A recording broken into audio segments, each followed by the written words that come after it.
Hare Krishna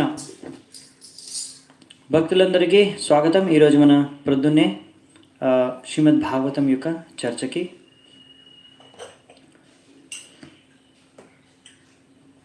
so మనం ముందు శ్రీ రాధామాధవ కీర్తన చేసుకుందామంట.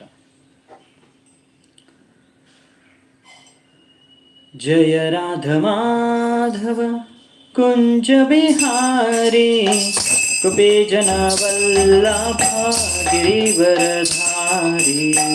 జయ రాధమాధవ కుంజ బిహారీ కుపే జన వల్లభ గిరివరధారి. జయ రాధమాధవ కుంజ బిహారీ కుపే జన వల్లభ గిరివరధారి. జయ రాధమాధవ కుంజ బిహారీ కుపే జన వల్లభ గిరివరధారి. జయ రాధమాధవ కుంజ బిహారీ గోపీ జన వల్లభ గిరివరధారి. జయ రాధమాధవ కుంజ బిహారీ కుపే జన వల్లభ గిరివరధారి. యశోదానందన వ్రజ జనరంజన యమునా తీరవనచారి. యశోదానందన భజ జనరంజన యమునా తీరవనచారి. యశోదనందన వ్రజ జనరంజన యమునా తీరవనచారి. యశోదానందన భజ జనరంజన యమునా తీరవనచారి. యశోదనందన వ్రజ జనరంజన యమునా తీరవనచారి. యశోదానందన భజ జనరంజన యమునా తీరవనచారి. జయ రాధమాధవ కుంజ బిహారీ గోపీ జన Vallabha గిరివరధారి.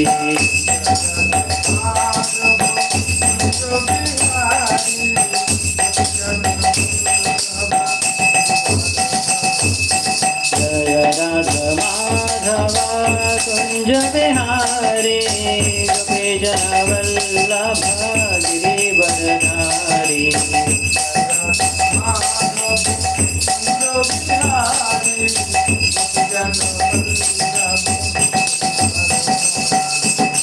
Hare Krishna Krishna Krishna Hare Hare Hare Rama Rama Rama Hare Hare.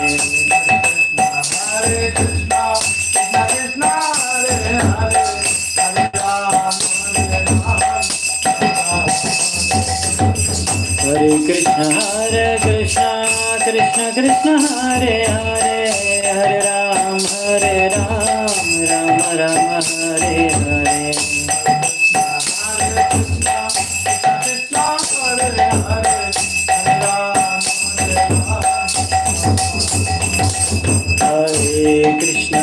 Hare Krishna Krishna Krishna Hare Hare Hare Rama Rama Rama Hare Hare. Hare Krishna Krishna Krishna Hare Hare Hare Rama Rama Rama Hare Hare.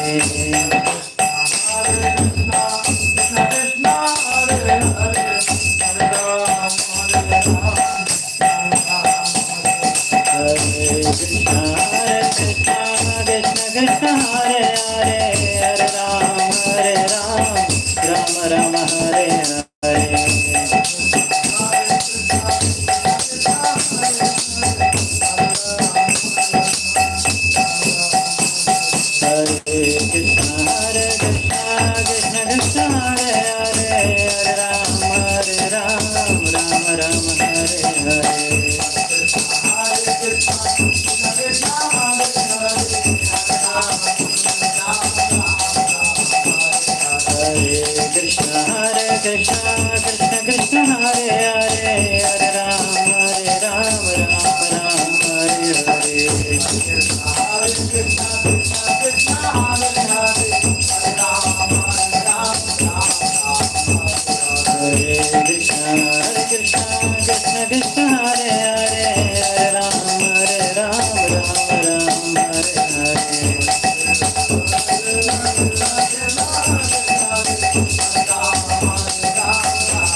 Jagannatha Jaya Jagannatha Baladeva Jaya Subhadra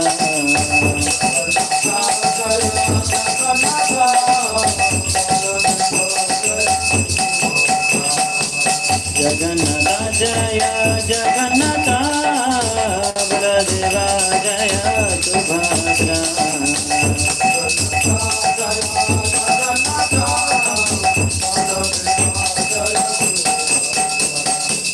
Gauranidai Jaya Gauranidai Gauranidai Jaya Gauranidai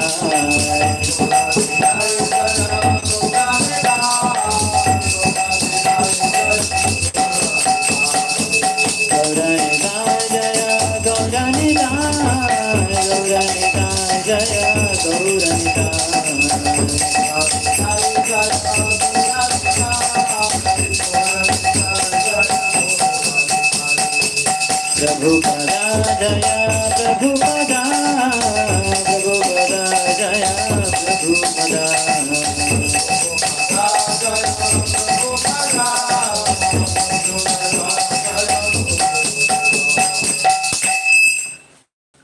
शिल प्रभुपाद की हरिनाम संकीर्तन की समवेत गौर भक्त वृंद की दाय गौर सीतनाथ प्रेमानंदे हरि हरि बोल।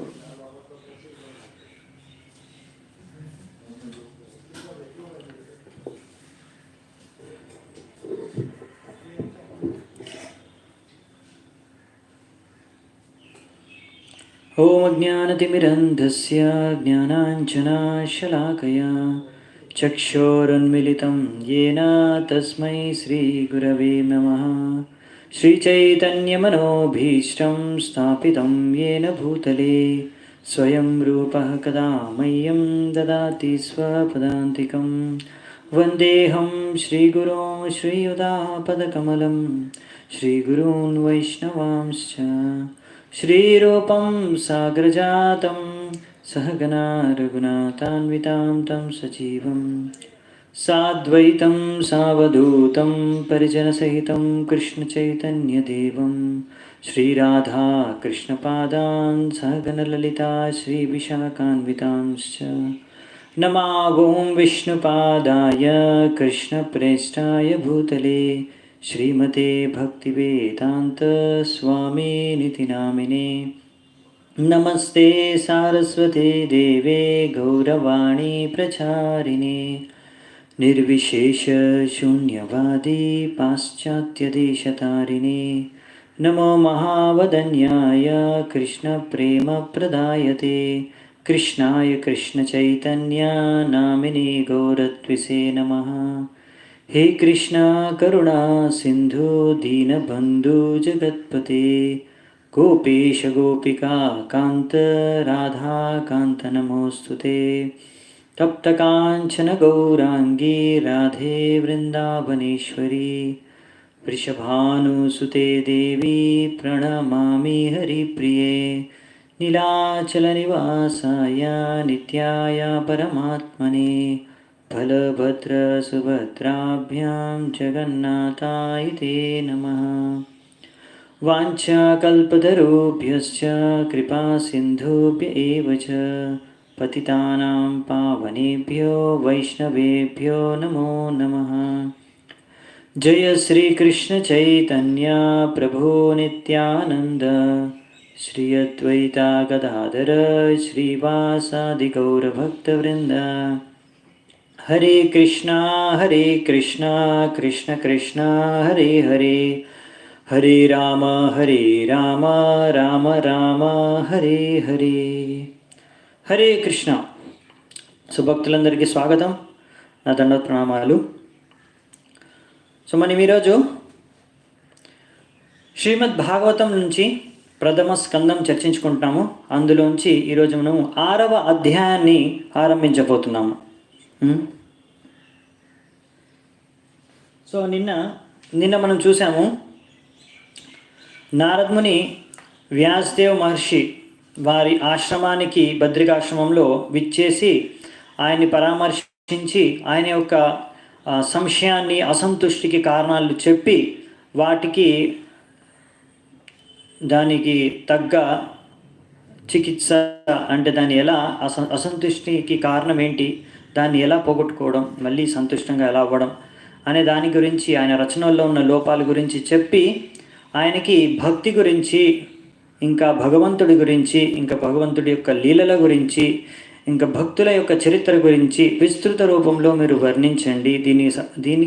దీనికోసం మీరు ఈ యొక్క భాగవతం, శ్రీమద్ భాగవతాన్ని రచించండి అని ఆయనకి ఉపదేశించి, తర్వాత ఆయనకి ఇంకా ప్రేరణ ఇవ్వడానికి భక్తి అనేది ఎంత ముఖ్యమో మనకి జీవితంలో అనేది ఆయనకు తెలియజేయడానికి ఆయన యొక్క స్వంత ఉదాహరణ, ఆయన యొక్క పోయిన జన్మలో ఆయన ఎలా ఒక దాసి పుత్రుడి నుంచి శుద్ధ భక్తుడిగా అయ్యాడో, నారదునిగా అయ్యాడో అది ఆయనకు వివరించి, మళ్ళీ ఆయనకి ఈ యొక్క సూచనలు ఇచ్చి ఎలా మీరు ఈ యొక్క భాగవతాన్ని ఎలా రచించాలి, ఒక సామాన్య ప్రజలు కూడా భక్తిని అవలంబించుకునేలా, దాని భక్తిని వాళ్ళు ప్రాక్టీస్ చేసేలా వాళ్ళ జీవితంలోకి భక్తిని, దీనికోసం ఆయన ఈ భాగవతాన్ని రచించమని వ్యాసదేవులకి చెప్పారన్నమాట. అది నిన్నటి వరకు మనం చూసుకున్నాం. ఇంతవరకు విన్న వ్యాసదేవులు ఆయన యొక్క సూచనలు, ఆయన యొక్క నిర్దేశాన్ని విన్న తర్వాత ఆయన గురువులు, ఆయన నారదుని నుంచి ఇప్పుడు నెక్స్ట్ ఏం జరుగుతుంది అనేది ఇప్పుడు మనం చూస్తాం అన్నమాట. ఇంకా కొంచెం నారదుని ఇంకా వ్యాసదేవుల మధ్య ఏదో సంవాదం జరుగుతుంది. ఇది చాలా ముఖ్యం. అది మనం ఈ యొక్క అధ్యాయంలో ఈరోజు చూడడానికి ప్రయత్నిద్దాం. సో సూత గోస్వామి నైమిషారణ్య వారికి ఇదంతా మనం ఏదైతే చర్చించుకుంటున్నామో అది వర్ణిస్తున్నారు కనుక సూత గోస్వామి నుంచి మనం ప్రారంభిద్దాం. సూత ఉవాచ ఏవం నిశమ్య భగవాన్ దేవర్షేర్జన్మ కర్మ చ భూయ ప్రపృచ్ఛ తం బ్రహ్మన్ వ్యాస సత్యవతీ సుతః. తో ఇలా అప్పుడు ఇదంతా విన్న తర్వాత మన వ్యాసదేవులు ఈ నారదముని నుంచి అప్పుడు ఈ సూత గోస్వామి అంటున్నారు, ఇలా విన్న తర్వాత ఆయన ఎవరైతే వ్యాసదేవుడు, సత్యవతి యొక్క పుత్రుడు, సత్యవతి పరాశరమునికి పుత్రులే కదా వ్యాసదేవుడు, ఆ వ్యాసదేవుడు ఇప్పుడు ఇలా నారదమునిచో పలికెను అని ఏం పలికాడు, ఏం అడిగాడు అనే విషయాన్ని మనం ఇప్పుడు చర్చిద్దామంట. అది ముఖ్య విషయం. వ్యాస ఉవాచ భిక్షుభిర్విప్రవసితే విజ్ఞానాదేష్టిభిస్తవ వర్తమానో వయస్యాధ్యే తతః కిం అకరోద్భవాన్. తతః కిం, మీరు ఆ భక్తి వేదాంతలు వెళ్ళిపోయిన తర్వాత, అంటే వాళ్ళు చతుర్మాసాలు అక్కడ ఉన్నారని చెప్పుకున్నాం కదా, అప్పుడు మీరు వాళ్ళ దగ్గర నుంచి వాళ్ళకి సేవ చేశారు, వాళ్ళ మహాప్రసాద్ని సేవించారు, వాళ్ళ దగ్గర నుంచి, వాళ్ళ ముఖాల నుంచి రోజు పొద్దున్న నుంచి రాత్రి వరకు మీరు భగవంతుడి లీలల గురించి, భక్తి గురించి ఎన్నో విషయాలు నేర్చుకున్నారు. దాని తర్వాత వాళ్ళు మీకు ఆశీర్వాదం ఇచ్చారు, వాళ్ళ యొక్క కృపనిచ్చారు. దాని తర్వాత వారు అక్కడి నుంచి వెళ్ళిపోయారు. ఎందుకంటే వాళ్ళు నెక్స్ట్ గమ్యానికి ఎక్కడ ప్రచారం చేసుకోవాలో చతుర్మాసం తర్వాత ప్రయాణానికి వెళ్ళిపోయారు. మరి వాళ్ళు వెళ్ళిపోయిన తర్వాత మీరు ఏం చేశారు, ఎలా మీరు మరి వాళ్ళు ఇచ్చిన సూచనని పాటించారు, ఏ విధంగా? ఎందుకంటే ఇప్పుడు మీరు నారదముని, దేవర్షి నారదమునులు, అవునా? అంటే ఇలా అవ్వడానికి ఇంకా వాళ్ళు వెళ్ళిపోయిన తర్వాత ఇంకా ఎంతో సమయం ఉంది, ఇంకా ఏవో విషయాలు జరుగుంటాయి, అవన్నీ నాకు తెలియాలి. ఎందుకంటే అది కూడా నారదముని యొక్క జీవిత చరిత్రలే. సో ఆయన మొత్తం కంప్లీట్గా నారదముని మధ్యలో ఆపేశారు కదా, అంటే అంత అవసరం అంత చెప్పేసి ఊరుకున్నారు. కానీ వ్యాసదేవుడు అడుగుతున్నాడు అనమాట, నాకు మొత్తం వర్ణించండి, ఎందుకంటే మాకు ఇంకా మీరు బాలుడి రూపంలోనే ఉన్నారు. ఆ బాలుడి రూపం నుంచి మీకు ఇప్పుడు ఈ నారదముని ఇప్పుడు మీకు ఈ ఆధ్యాత్మిక శరీరాన్ని, శుద్ధ భక్తుల శరీరాన్ని మీకు ఎలా దొరికింది, అంటే ఎలా మీరు ఈ శరీరంలోకి ఎప్పుడు ప్రవేశించారు, ఆ విషయాలు ఇంకా విస్తృత రూపంలో తెలుసుకోవాలనే ఇచ్చతో ఇక్కడ వ్యాసదేవుడు ఈ ప్రశ్నను అడుగుతున్నాడు. ఇంకొక శ్లోకంలో కూడా ఈ ప్రశ్నను అడుగుతారండి, ఇంకో 2 శ్లోకాల్లో కూడా మనం చూద్దామంట. అయితే మనకు ప్రభుపాదులు వారు అంటారనమాట ఇక్కడ తాత్పర్యంలో, మనము ఇలాంటి ప్రశ్నలు మనము మన గురువులకు అడగాలన్నమాట. అలా ఎలా మనము ఈ యొక్క ప్రశ్నల ద్వారా ఏంటంటే ఇక్కడ మనకు భక్తిలో ఎలా ఉన్నతి చెందారు ఈ నారదముని అనే విషయం మన వ్యాసదేవుడికి అర్థమవుతుంది కదా. చాలా ముఖ్యం మనం భక్తిలో ఎలా ప్రగతి చెందాలి అనేది. అందుకని ఇలాంటి విషయాల గురించి ప్రశ్నలు మనం అడగాలి, తెలుసుకోవాలి అని ఇక్కడ మనకి చెప్తున్నారనమాట ప్రభుపాదులు వారు. ఇప్పుడు ఇంకా ఏం అడుగుతున్నారు చూద్దాం వ్యాసదేవులు. ఇంకా 2 ప్రశ్నలు, అంటే ఇంకా 2 శ్లోకాలు అడుగుతారు ఇంకొన్ని విషయాల గురించి కూడా. స్వయం భువాకయా వృత్యా వర్తితం తే పరం వయః కథం చేదం ముదస్రక్షి కాల ప్రాప్తే కలేవరం. ఇక్కడ ఏమంటున్నారంటే, మీరు మరి ఆ భక్తి వేదాంతాల ద్వారా ఇన్స్ట్రక్షన్స్, అంటే మీకు నిర్దేశాలు వచ్చాయి ఎలా పాటించాలి భక్తి మార్గాన్ని తెలుసుకున్న తర్వాత మరి మీరు ఈ యొక్క శరీరాన్ని మీకు ఎలా లభించింది, ఆ ఒక బాలుడి శరీరం నుంచి ఆ శరీరాన్ని ఎలా త్యాగం చేశారు, జరిగిన అన్ని విషయాలు నాకు చెప్పండి అనే విధంగా నారదముని అడుగుతున్నారు అన్నమాట వ్యాసదేవుడు.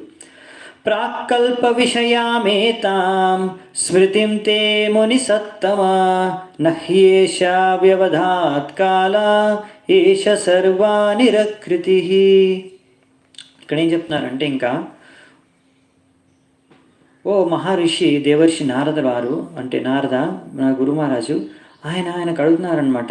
మామూలుగా మనము పోయిన జన్మలో ఏదైతే మనము చేస్తామో కార్యాలు, ఎన్నో కార్యాలు చేస్తున్నాం, మనం కూడా ఎన్నో జన్మలు ఎత్తాం, ఎన్నో కార్యాలు చేసాం, మరి మనకి ఈ జన్మలు ఏవి గుర్తులేవు. అందుకనే వ్యాసదేవులు ఈ ప్రశ్న అడుగుతున్నారన్నమాట నారదుని, మీరు ఈ పోయిన జన్మలో ఉన్న విషయాలన్నీ మీకు ఎలా గుర్తున్నాయి అని. ఇన్ని విషయాలు మామూలుగా మనకి గుర్తుండవు కదా, ఇవన్నీ ఎలా మీరు గుర్తుంచుకోగలిగారు అనే విషయాన్ని కూడా అడుగుతున్నారన్నమాట.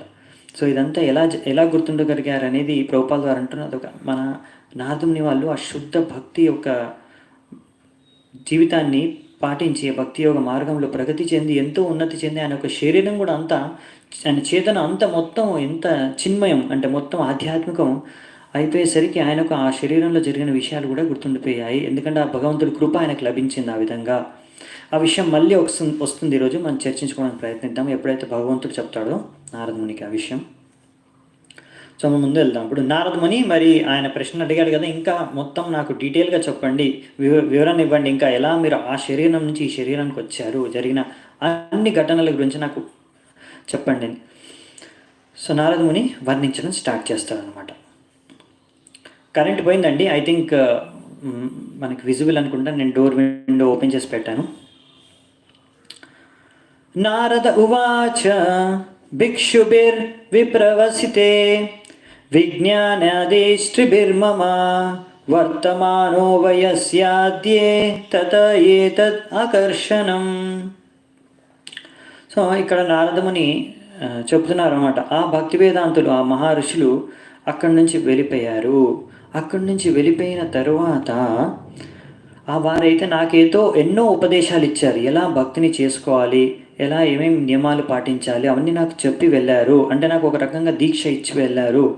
సో వాళ్ళు వెళ్ళిపోయిన తర్వాత నేను ఈ విధంగా నా యొక్క జీవనాన్ని గడిపాను. దాని తర్వాత ఏం చేశాను నేను అనే విషయం ఇప్పుడు మనకి నారదముని చెప్పబోతున్నారు అనమాట, ఆయన జీవితాన్ని ఎలా గడిపారని.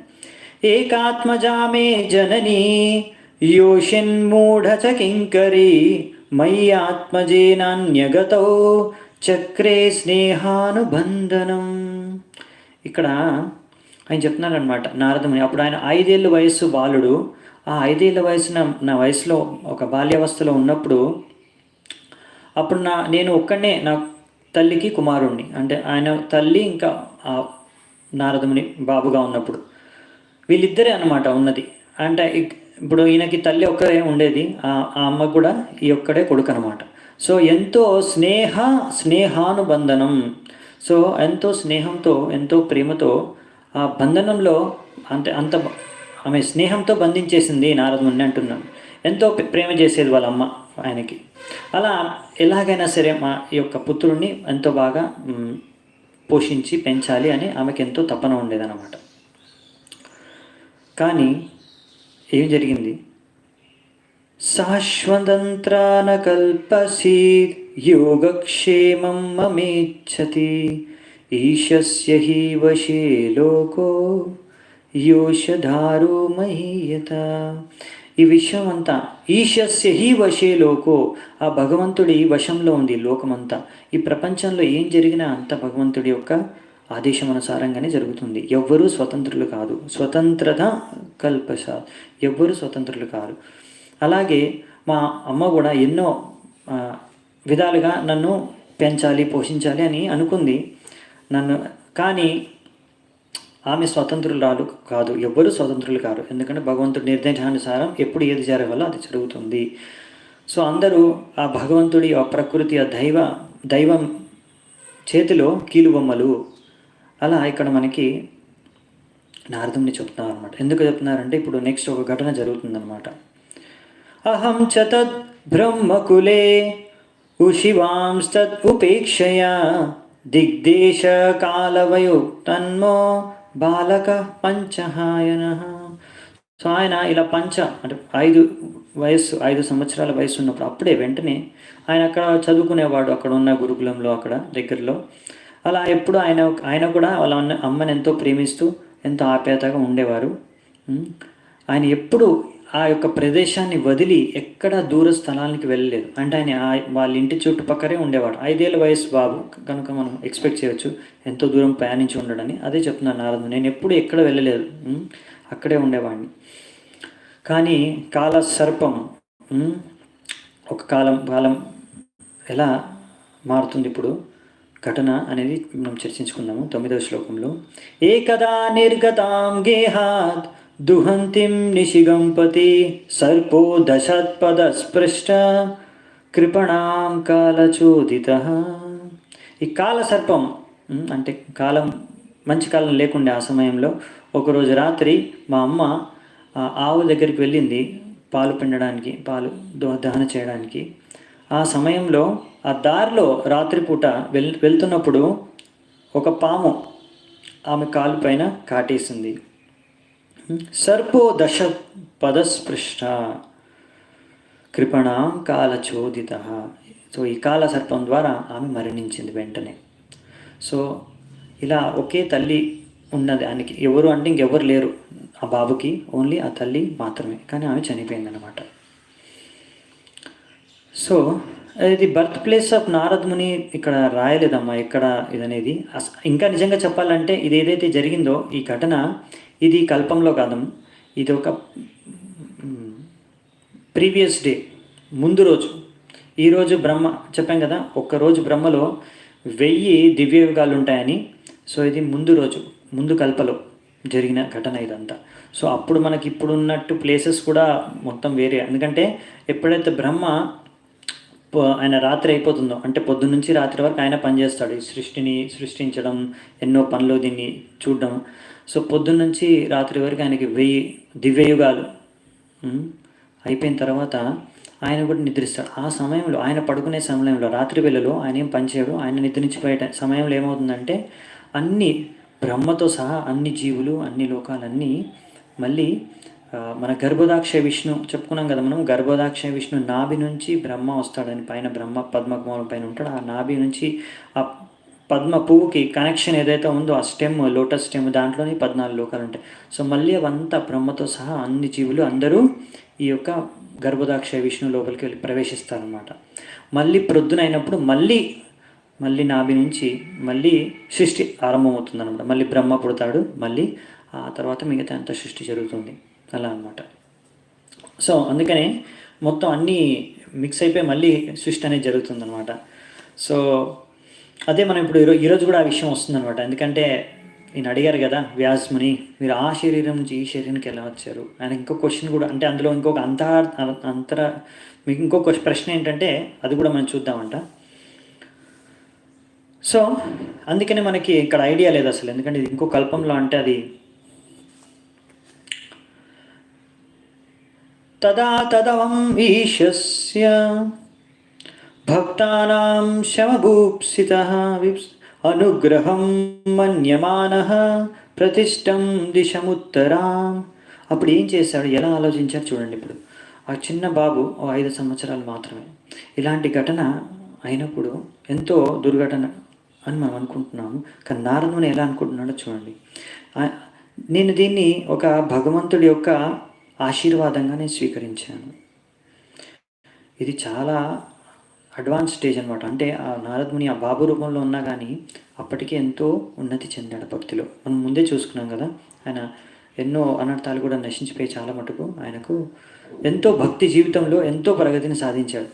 అంటే ఇప్పుడు ఇక్కడ ఏంటంటే మనం అర్థం చేసుకోవాల్సింది, ఇక్కడ ఈ నారదముని కూడా ఆ బాబు కూడా వాళ్ళ అమ్మని ఎంతో ప్రేమించాడు, వాళ్ళ అమ్మ కూడా ఎంతో ఆప్యాయతో ప్రేమించేది. కానీ ఇక్కడ ఇలాంటి ఘటనలు మన జీవితంలో ఎప్పుడూ ఎవరికైనా జరగవచ్చు. సో ఒక శుద్ధ భక్తుడి చేతన ఎలా ఉంటుందనేది చూసుకుంటున్నాం ఇక్కడ మనం. ఇప్పుడు ఈ యొక్క విషయంలో నారదుని ఎలా ఆలోచిస్తున్నాడంటే, నా జీవితం అంటే శుద్ధ భక్తుడి జీవితంలో ఎలా ఉంటుందంటే అండి, ఆయన జీవితంలో ఏం జరిగినా మన భౌతిక దృష్టితో చూస్తే అది దుర్ఘటనగా, ఒక శుభకార్యంగా, శుభం జరిగింది అశుభం జరిగిందని అనుకుంటాం. అది భౌతిక దృష్టితో చూసి మనం ఆలోచిస్తాం. కానీ శుద్ధ భక్తుడు ఎలా చూస్తానంటే, ఆయన యొక్క చేతన ప్రకారం ఆయన జీవితంలో ఏం జరిగినా అది భగవంతుడి కృపగానే ఆయన దాన్ని తీసుకుంటాడు అనమాట. ఏం జరిగినా అది భగవంతుడి ఆశీర్వాదం, భగవంతుడి కృప అని ఆలోచిస్తాడు. అలా ఆలోచించి ఈ యొక్క ఘటన ద్వారా, ఈ యొక్క సంఘటన ద్వారా ఏదైతే నా జీవితంలో జరుగుతుందో భగవంతుడి కృప ఆశీర్వాదం ద్వారా నేను ఇప్పుడు ఎలా భక్తిలో ఇంకా ఉన్నతి చెందగలను అనే విషయాన్ని ఆలోచిస్తాడు. సో ఇక్కడ అది కూడా ఇది చాలా ఉన్నతమైన చేతన. ఇది మనం అర్థం చేసుకోవడానికి, ఇంకా దీన్ని అప్రిషియేట్, ఇది సరైన చేతన అర్థం చేసుకోవడమే చాలా కష్టం అనమాట మనకి పెద్ద అవస్థలు. సో కానీ ఎవరైతే భగవంతుడు శుద్ధ భక్తులు ఈ విధంగా ప్రతి ఒక్క వాళ్ళ జీవితంలో ప్రతి ఒక్క సంఘటనని భగవంతుడికి ఆశీర్వాదంగా స్వీకరించి వాళ్ళు భక్తి జీవితంలో ముందుకెళ్తారు. ఇది మనం గ్రహించాల్సిన ఒక ముఖ్య శిక్షణ మనకి ప్రభుపాదుల వారు రాశారు. ఎందుకంటే అంటే దీన్ని ఏమంటాం అంటే మనం పాజిటివ్ థింకింగ్ అని కూడా అంటాం. అంటే మనం ఏది జరిగినా కానీ మనం ఎలా దాన్ని ఒక భక్తికి అనుకూల సంఘటన అని ఆలోచించి మనం ముందుకెళ్ళాలి. అప్పుడు ఏంటంటే మనం భక్తిలో ప్రగతి చెందుతూనే ఉంటాం. సో చాలా ఇంపార్టెంట్. ఇంకా దీని తర్వాత ఇప్పుడు ఆలోచించిన తర్వాత ఆయన ఏం చేస్తాడంటే, అప్పుడు ఇలా ఆలోచించుకొని ఆయన అక్కడి నుంచి ఉత్తర దిశగా ప్రయాణం స్టార్ట్ చేస్తారంట. ఇప్పుడు 5 ఏళ్ళ వయసు బాలుడు అంతే, ఉత్తర దిశ వైపు ఆయన ప్రయాణానికి ఆరంభించారంట. ఎందుకంటే ఆయన ఎన్నో శిక్షణలు పొందాడు కదా, వాళ్ళు చెప్పి ఉంటారు. అలా ఉత్తర దిశకి వెళ్ళి అక్కడ ఉత్తరం వైపు మోక్షాన్ని ఎవరైనా ఏదైనా పరంగతిని ప్రాప్తించాలంటే అది మన శాస్త్రాల్లో ఉన్నాయన్నమాట. ఉత్తర దిశను ప్రయత్నించి అక్కడ మీరు ఇంకా భగవంతుడికి తపస్సు కానీ ధ్యానం కానీ ఇలాంటివన్నీ చేసుకోవచ్చు. సో దాని ప్రకారం ఆయన వెళ్తున్నాడంట. సో ఇలా ఆయన వెళ్ళేటప్పుడు ఎన్నో ఇక్కడ రాశారు,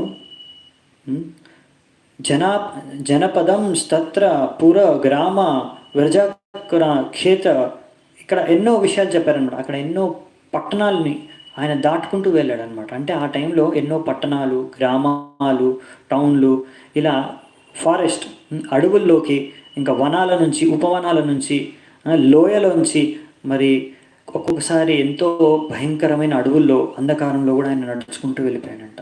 అక్కడ ఒక్కొక్కసారి ఎంతో క్రూర మృగాలు, ప్రాణులు, అంటే అక్కడ సర్పాలు, గుడ్లగూబలు, నక్కలు, జింకలు, ఇలాంటి ఎన్నో రకాల ప్రాణులు, క్రూర మృగాలు ఉన్నా కానీ ఆయన ఒక్కొక్కసారి ఆయనకు భయం కూడా వేసేదంట.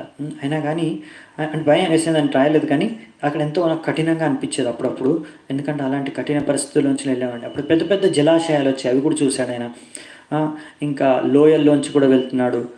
ఒక్కొక్కసారి ఎంతో మంచి పూల గార్డెన్, ఫ్లవర్ గార్డెన్స్, ఇలాంటి వాటి నుంచి పూల వనాల నుంచి కూడా మధ్యలో నుంచి కూడా వెళ్తున్నాడంట. ఇలా ఎన్నో విషయాలు, ఇంకా అక్కడ ఎన్నో నిధులు అంటే మన గోల్డ్, సిల్వర్, బంగారం, గన్నె, బంగారు గని, ఇలా వెండి గని, ఇలాంటి ఎన్నో చూసుకుంటూ వెళ్తున్నాడంట ఆయన. అన్నీ అంటే ఇప్పుడు మన ప్రభుపాదుల వారు ఇక్కడ రాస్తారు ఏంటంటే అప్పుడు కూడా ఇలాంటి అన్ని వసతులు, భౌతిక వసతులు ఉన్నాయి. అప్పుడు కూడా పట్టణాలు ఉండేవి, అప్పుడు కూడా ప్రజలు ఉండేవారు. ఇలాంటి ఆర్థిక అవస్థ అనేది ఎప్పుడో ప్రతి యుగంలో అంటే ఇది ప్రజలు ఈ ఆర్థికంగా ఉన్నతి చెందాలని ఎన్నో వసతులు చేస్తారనమాట. ఈయన పంట పొలాల నుంచి వెళ్తున్నాం అంటే ఈ పంట పొలాలు పండించడం కానీ, లేకపోతే ఇంకా ఎన్నో ఇప్పుడు మనం ఎంతో ఆధునిక జగత్తులో ప్రపంచంలో ఎంతో ప్రగతి సాధించాం కదా. ఇలాంటి ప్రగతి అనేది ప్రతిసారి ప్రతి యుగంలో మనుషులు సాధిస్తూనే ఉంటారు. కానీ అవి ఏమవుతాయంటే మళ్ళీ కాలానుసారంగా అన్నీ చెప్పాం కదా నష్టపోతుంటాయి. మనం ఎంత మీరు చేసినా కానీ అది కాలానుసారంగా అన్నీ నశించిపోతాయి. మళ్ళీ సృష్టి అనేది, సంహారం అనేది ఇది సైకిల్ జరుగుతూనే ఉంటుంది. సృష్టి సంహారం. కనుక ప్రభుపాదుల వారు అనేది ఏంటంటే ఇలాంటి వాటి గురించి మనం ఎక్కువగా సమయం నష్టం చేసుకోకుండా, ఎందుకంటే ఇవి ఎలాగో నష్టపోయే కనుక మనతో పాటు వచ్చే సనాతన భక్తిని మాత్రం మనము చేయడానికి ఈ యొక్క విలువైన సమయాన్ని ఉపయోగించాలి అని. ఎక్కువ సమయం ఎంత అవసరమో అంత భౌతికంగా మనం పని చేసుకొని తర్వాత మనం ఈ యొక్క భక్తి కోసం మనం సమయాన్ని కేటాయించాలి అని. అందుకనే ఇప్పుడు ఇది ఎలాగైతే చిన్న బాబు వెళ్తున్నాడో అంటే ఈయనకి అన్ని భౌతిక ఆసక్తుల నుంచి విముక్తి చెందాడు. ఇప్పుడు ఆయన భగవంతుణ్ణి చేరుకోవడానికి ప్రయత్నిస్తూ ఆయన ముందుకు వెళ్తున్నాడు. అంటే ఇది ఎలాగైతే ఆ ఒక్కడు బాబు ప్రయాణిస్తూ వెళ్ళిపోతున్నాడో ఇలాగే మన ప్రభుపాదుల వారు అన్నారు మన భక్తులు కూడా. తర్వాత నారదముని గురించి ఈయన నారదముని అయిన తర్వాత కూడా ఆయన ప్రయాణిస్తూనే ఉంటాడు ఇప్పుడు కూడా. ఆ విషయం కూడా మనం చర్చించుకుందాము. కానీ ఇక్కడ ప్రభుపాదుల వారు రాస్తున్నారు అలాగే మన సన్యాసి చైతన్య మహాప్రభు కూడా సన్యాసం తీసుకున్న తర్వాత ఆయన ప్రచారం చేయడానికి అనేసి ప్రతి ఒక్క చోట వెళ్ళాడనమాట ప్రయాణిస్తూ. అడవుల్లో కూడా వెళ్ళే జార్ఖండ్ ఫారెస్ట్, జార్ఖండ్ అని ఇప్పుడు అంటారు స్టేటు, అంటే ఎందుకంటే జార్ఖండ్ అది కూడా మొత్తం ఫారెస్ట్ ఏరియా అనమాట, అంటే అడవులు. అక్కడ వెళ్ళి అక్కడ క్రూర మృగాలు, అక్కడ కూడా ఈ యొక్క పులులు, ఎలుగుబంట్లు, మళ్ళీ ఏనుగులు, జింకలు ఇవన్నీ కలిసి నృత్యం చేశాయి. ఎప్పుడైతే అక్కడ చైతన్య మహాప్రభు వెళ్ళి అక్కడ హరే కృష్ణ కీర్తన చేసేవారు, ఆ హరే కృష్ణ మహామంత్ర కీర్తన విని ఇవన్నీ పశువులు, క్రూర మృగాలు ఇవన్నీ ఎప్పుడు కలిసి ఉండవు కదండి. ఏనుగు, జింక ఇవి ఎప్పుడు కలిసి, అంటే ఏనుగు జింక కాదు కానీ పులి, ఏనుగు ఇలాంటివన్నీ కలిసి ఉండేవి కావు. అలాంటి జీవులు కూడా వాళ్ళ యొక్క శత్రుత్వాన్ని మరిచిపోయి అవి ఉన్మత్తంలో ఈ హరే కృష్ణ మహామంత్రాన్ని వింటూ నృత్యం చేసేవన్నమాట. అలా అంటే ఈ యొక్క పవర్ అనమాట హరే కృష్ణ మహామంత్రం. ఇంకా భక్తుడు, శుద్ధ భక్తుడు ఇలా భగవంతుడే చేస్తే ఇంకా ఆయనకి ఏదైనా సాధ్యం అనమాట. అలా ఉద్దేశం ఏంటి అంటే మన సన్యాసులు కానీ ఎవరైనా పరివ్రజక ఆచార్యులు అంటాం కదా, ప్రభుపాదుల వారిని కూడా మనం అంటాం కదా పరివ్రజక ఆచార్య అని. సో మనం ఒక కార్యం ఏంటంటే ఎందుకు ప్రయాణిస్తాము అంటే ఈ యొక్క భగవంతుడి యొక్క సందేశాన్ని ప్రచారం చేయడానికి. ఇలా ప్రయాణిస్తున్నప్పుడు ఎన్నో కఠిన పరిస్థితులు రావచ్చు, ఎదుర్కోవాల్సి వస్తుంది. ఇలా మనం ఒక్కరిగా ప్రయాణించినప్పుడు ఏమవుతుందంటే మనము భగవంతుని మీద ఎక్కువగా మనము డిపెండ్ అవుతాం. అంతే కదా. ఇప్పుడు ఒక్కరేమో ప్రయాణిస్తాం అనుకోండి, ఇంకా భగవంతుడి మీద ఎంతో ఆధారపడి ఉంటాం మనం. చాలా భగవంతుడి కృప మీద, భగవంతుడి దయ మీద మనం ఎంతో నమ్మకంతో వెళ్ళాల్సింది. భగవంతుడి నమ్మకం పెట్టుకొని భగవంతుడి మీద ఆధారపడి వెళ్ళాల్సింది. సో మనం ఎప్పుడైతే అలా వెళ్ళి అలా ఎన్నో ప్రచార కార్యాలు చేస్తుంటే మనకు ఈ యొక్క అంటే సన్యాసుల గురించి చెప్తున్నారు ఇక్కడ, పరివ్రజక ఆచార్యుల గురించి. ఇలా సన్యాసులు వాళ్ళు ఎప్పుడు భగవంతుడి యొక్క పట్ల ఇంకా వాళ్ళ యొక్క విశ్వాసం పెరుగుతూ ఉంటుందంట. సో ఇంకా ఇలా ఇది కూడా ఒక కారణం. ఒకటి వాళ్ళు ప్రచారం చేయడానికి, ఇంకోటి వాళ్ళ యొక్క జీవితంలో కూడా వాళ్ళు భగవంతుడి పట్ల ఇంకా ప్రేమని, నిర్భరత, భగవంతుడి పైన నమ్మకాన్ని పెంచుకుంటూ ఉంటారనమాట. ఇంకా వాళ్ళు ఇంకా దృఢంగా అవుతారనమాట. వాళ్ళ యొక్క నిశ్చయంగా ఇంకా ఈ ప్రచారం చేయాలి, భగవంతుడి భక్తి చేయాలనే విషయంలో ఇంకా దృఢ నిశ్చయత పెరుగుతూ ఉంటుందట, దృఢత్వం. సో ఇలా కానీ ప్రభుపాదులు అంటున్నారు ఇది ప్రతి ఒక్కరికి కాదు, కలియుగంలో ముఖ్యంగా దీన్ని ఎక్కువగా ఎంకరేజ్ చేయాలి. మరి శాస్త్రాల్లో కలియుగంలో ఇది సన్యాసం అనేది ఇలా వర్జించారు. ఎందుకంటే చాలామంది ఈ సన్యాస వేషం వేసుకొని తప్పుడు పనులు చేస్తుంటారు కనుక అది తప్పు, మంచిది కాదు. అందుకని అందరికీ సంభవం కాదు, చాలా కొంతమంది ప్రచారం కోసం చేస్తారు. ఎలాగైతే చైతన్య మహాప్రభు తీసుకున్నారో అలా మాత్రమే. సాధారణంగా ప్రజలు ఎవరైతే ఉన్నారో వాళ్ళందరూ ఎక్కడున్నారో అక్కడే, అంటే వాళ్ళ యొక్క కుటుంబాలతోని, ఒకవేళ వాళ్ళకి ఇంకా ఆ స్టేజ్కి చేరుకున్నారనుకోండి, అంటే మన కుటుంబాలు అంటే మీరు ఫ్యామిలీ లైఫ్లో ఉన్నా కానీ ఒకవేళ మీరు మంచి భక్తులు అయ్యారనుకోండి, భౌతిక ఆసక్తులు తగ్గిపోతే మీరు ఇంకా అక్కడి నుంచే ఎంత వీలైతే అంత ప్రచారం చేసుకోండి. ఇంకా మంచిగా సాధన చేసి అన్ని మన యొక్క ఎన్నో శాస్త్రాలు ఉన్నాయి, అన్ని శాస్త్రాలను చదువుకుంటూ వాటిని ప్రచారం చేయండి మన సాయశక్తులు అని ఇక్కడ మన ప్రభుపాదుల వారు రాశారనమాట.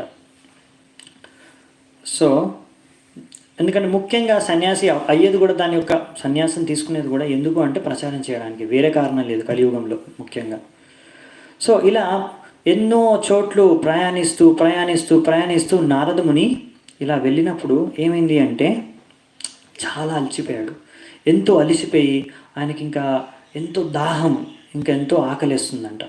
ఆ సమయంలో ఏం చేశారంటే అక్కడ ఉన్న ఒక మంచి నీటి కొలను కనిపిస్తే అందులోంచి కొన్ని నీటిని ఆయన తాగాడంట. కొన్ని నీళ్లు తాగగానే ఆయనకి ఎంతో శాంతి, ఎంతో సంతృష్టి, ఆయనకున్నంత టైర్డ్నెస్ ఎంతైతే ఆయన అలసిపోయాడో అంత అలసట అనేది అంతా వెళ్ళిపోయిందంట. మళ్ళీ కొంచెం యాక్టివ్గా, ఎనర్జెటిక్గా, ఫ్రెష్ అయిపోయాడు అనమాట ఇలా.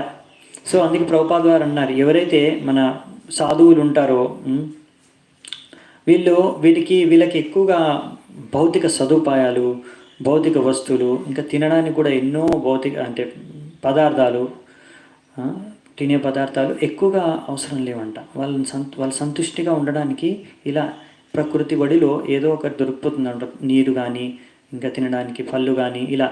సో వీరు ఏది ప్రకృతి ఒడిలో ఉంటారో, ఎవరైనా ఇలా దానం ఇస్తారో వాటి తినేసి ఈజీగా వాళ్ళు సంతుష్టంగా వాళ్ళు భగవంతుడు భక్తిని చేసుకుంటూ ప్రచారం చేసుకుంటూ వెళ్ళిపోవచ్చు అంట.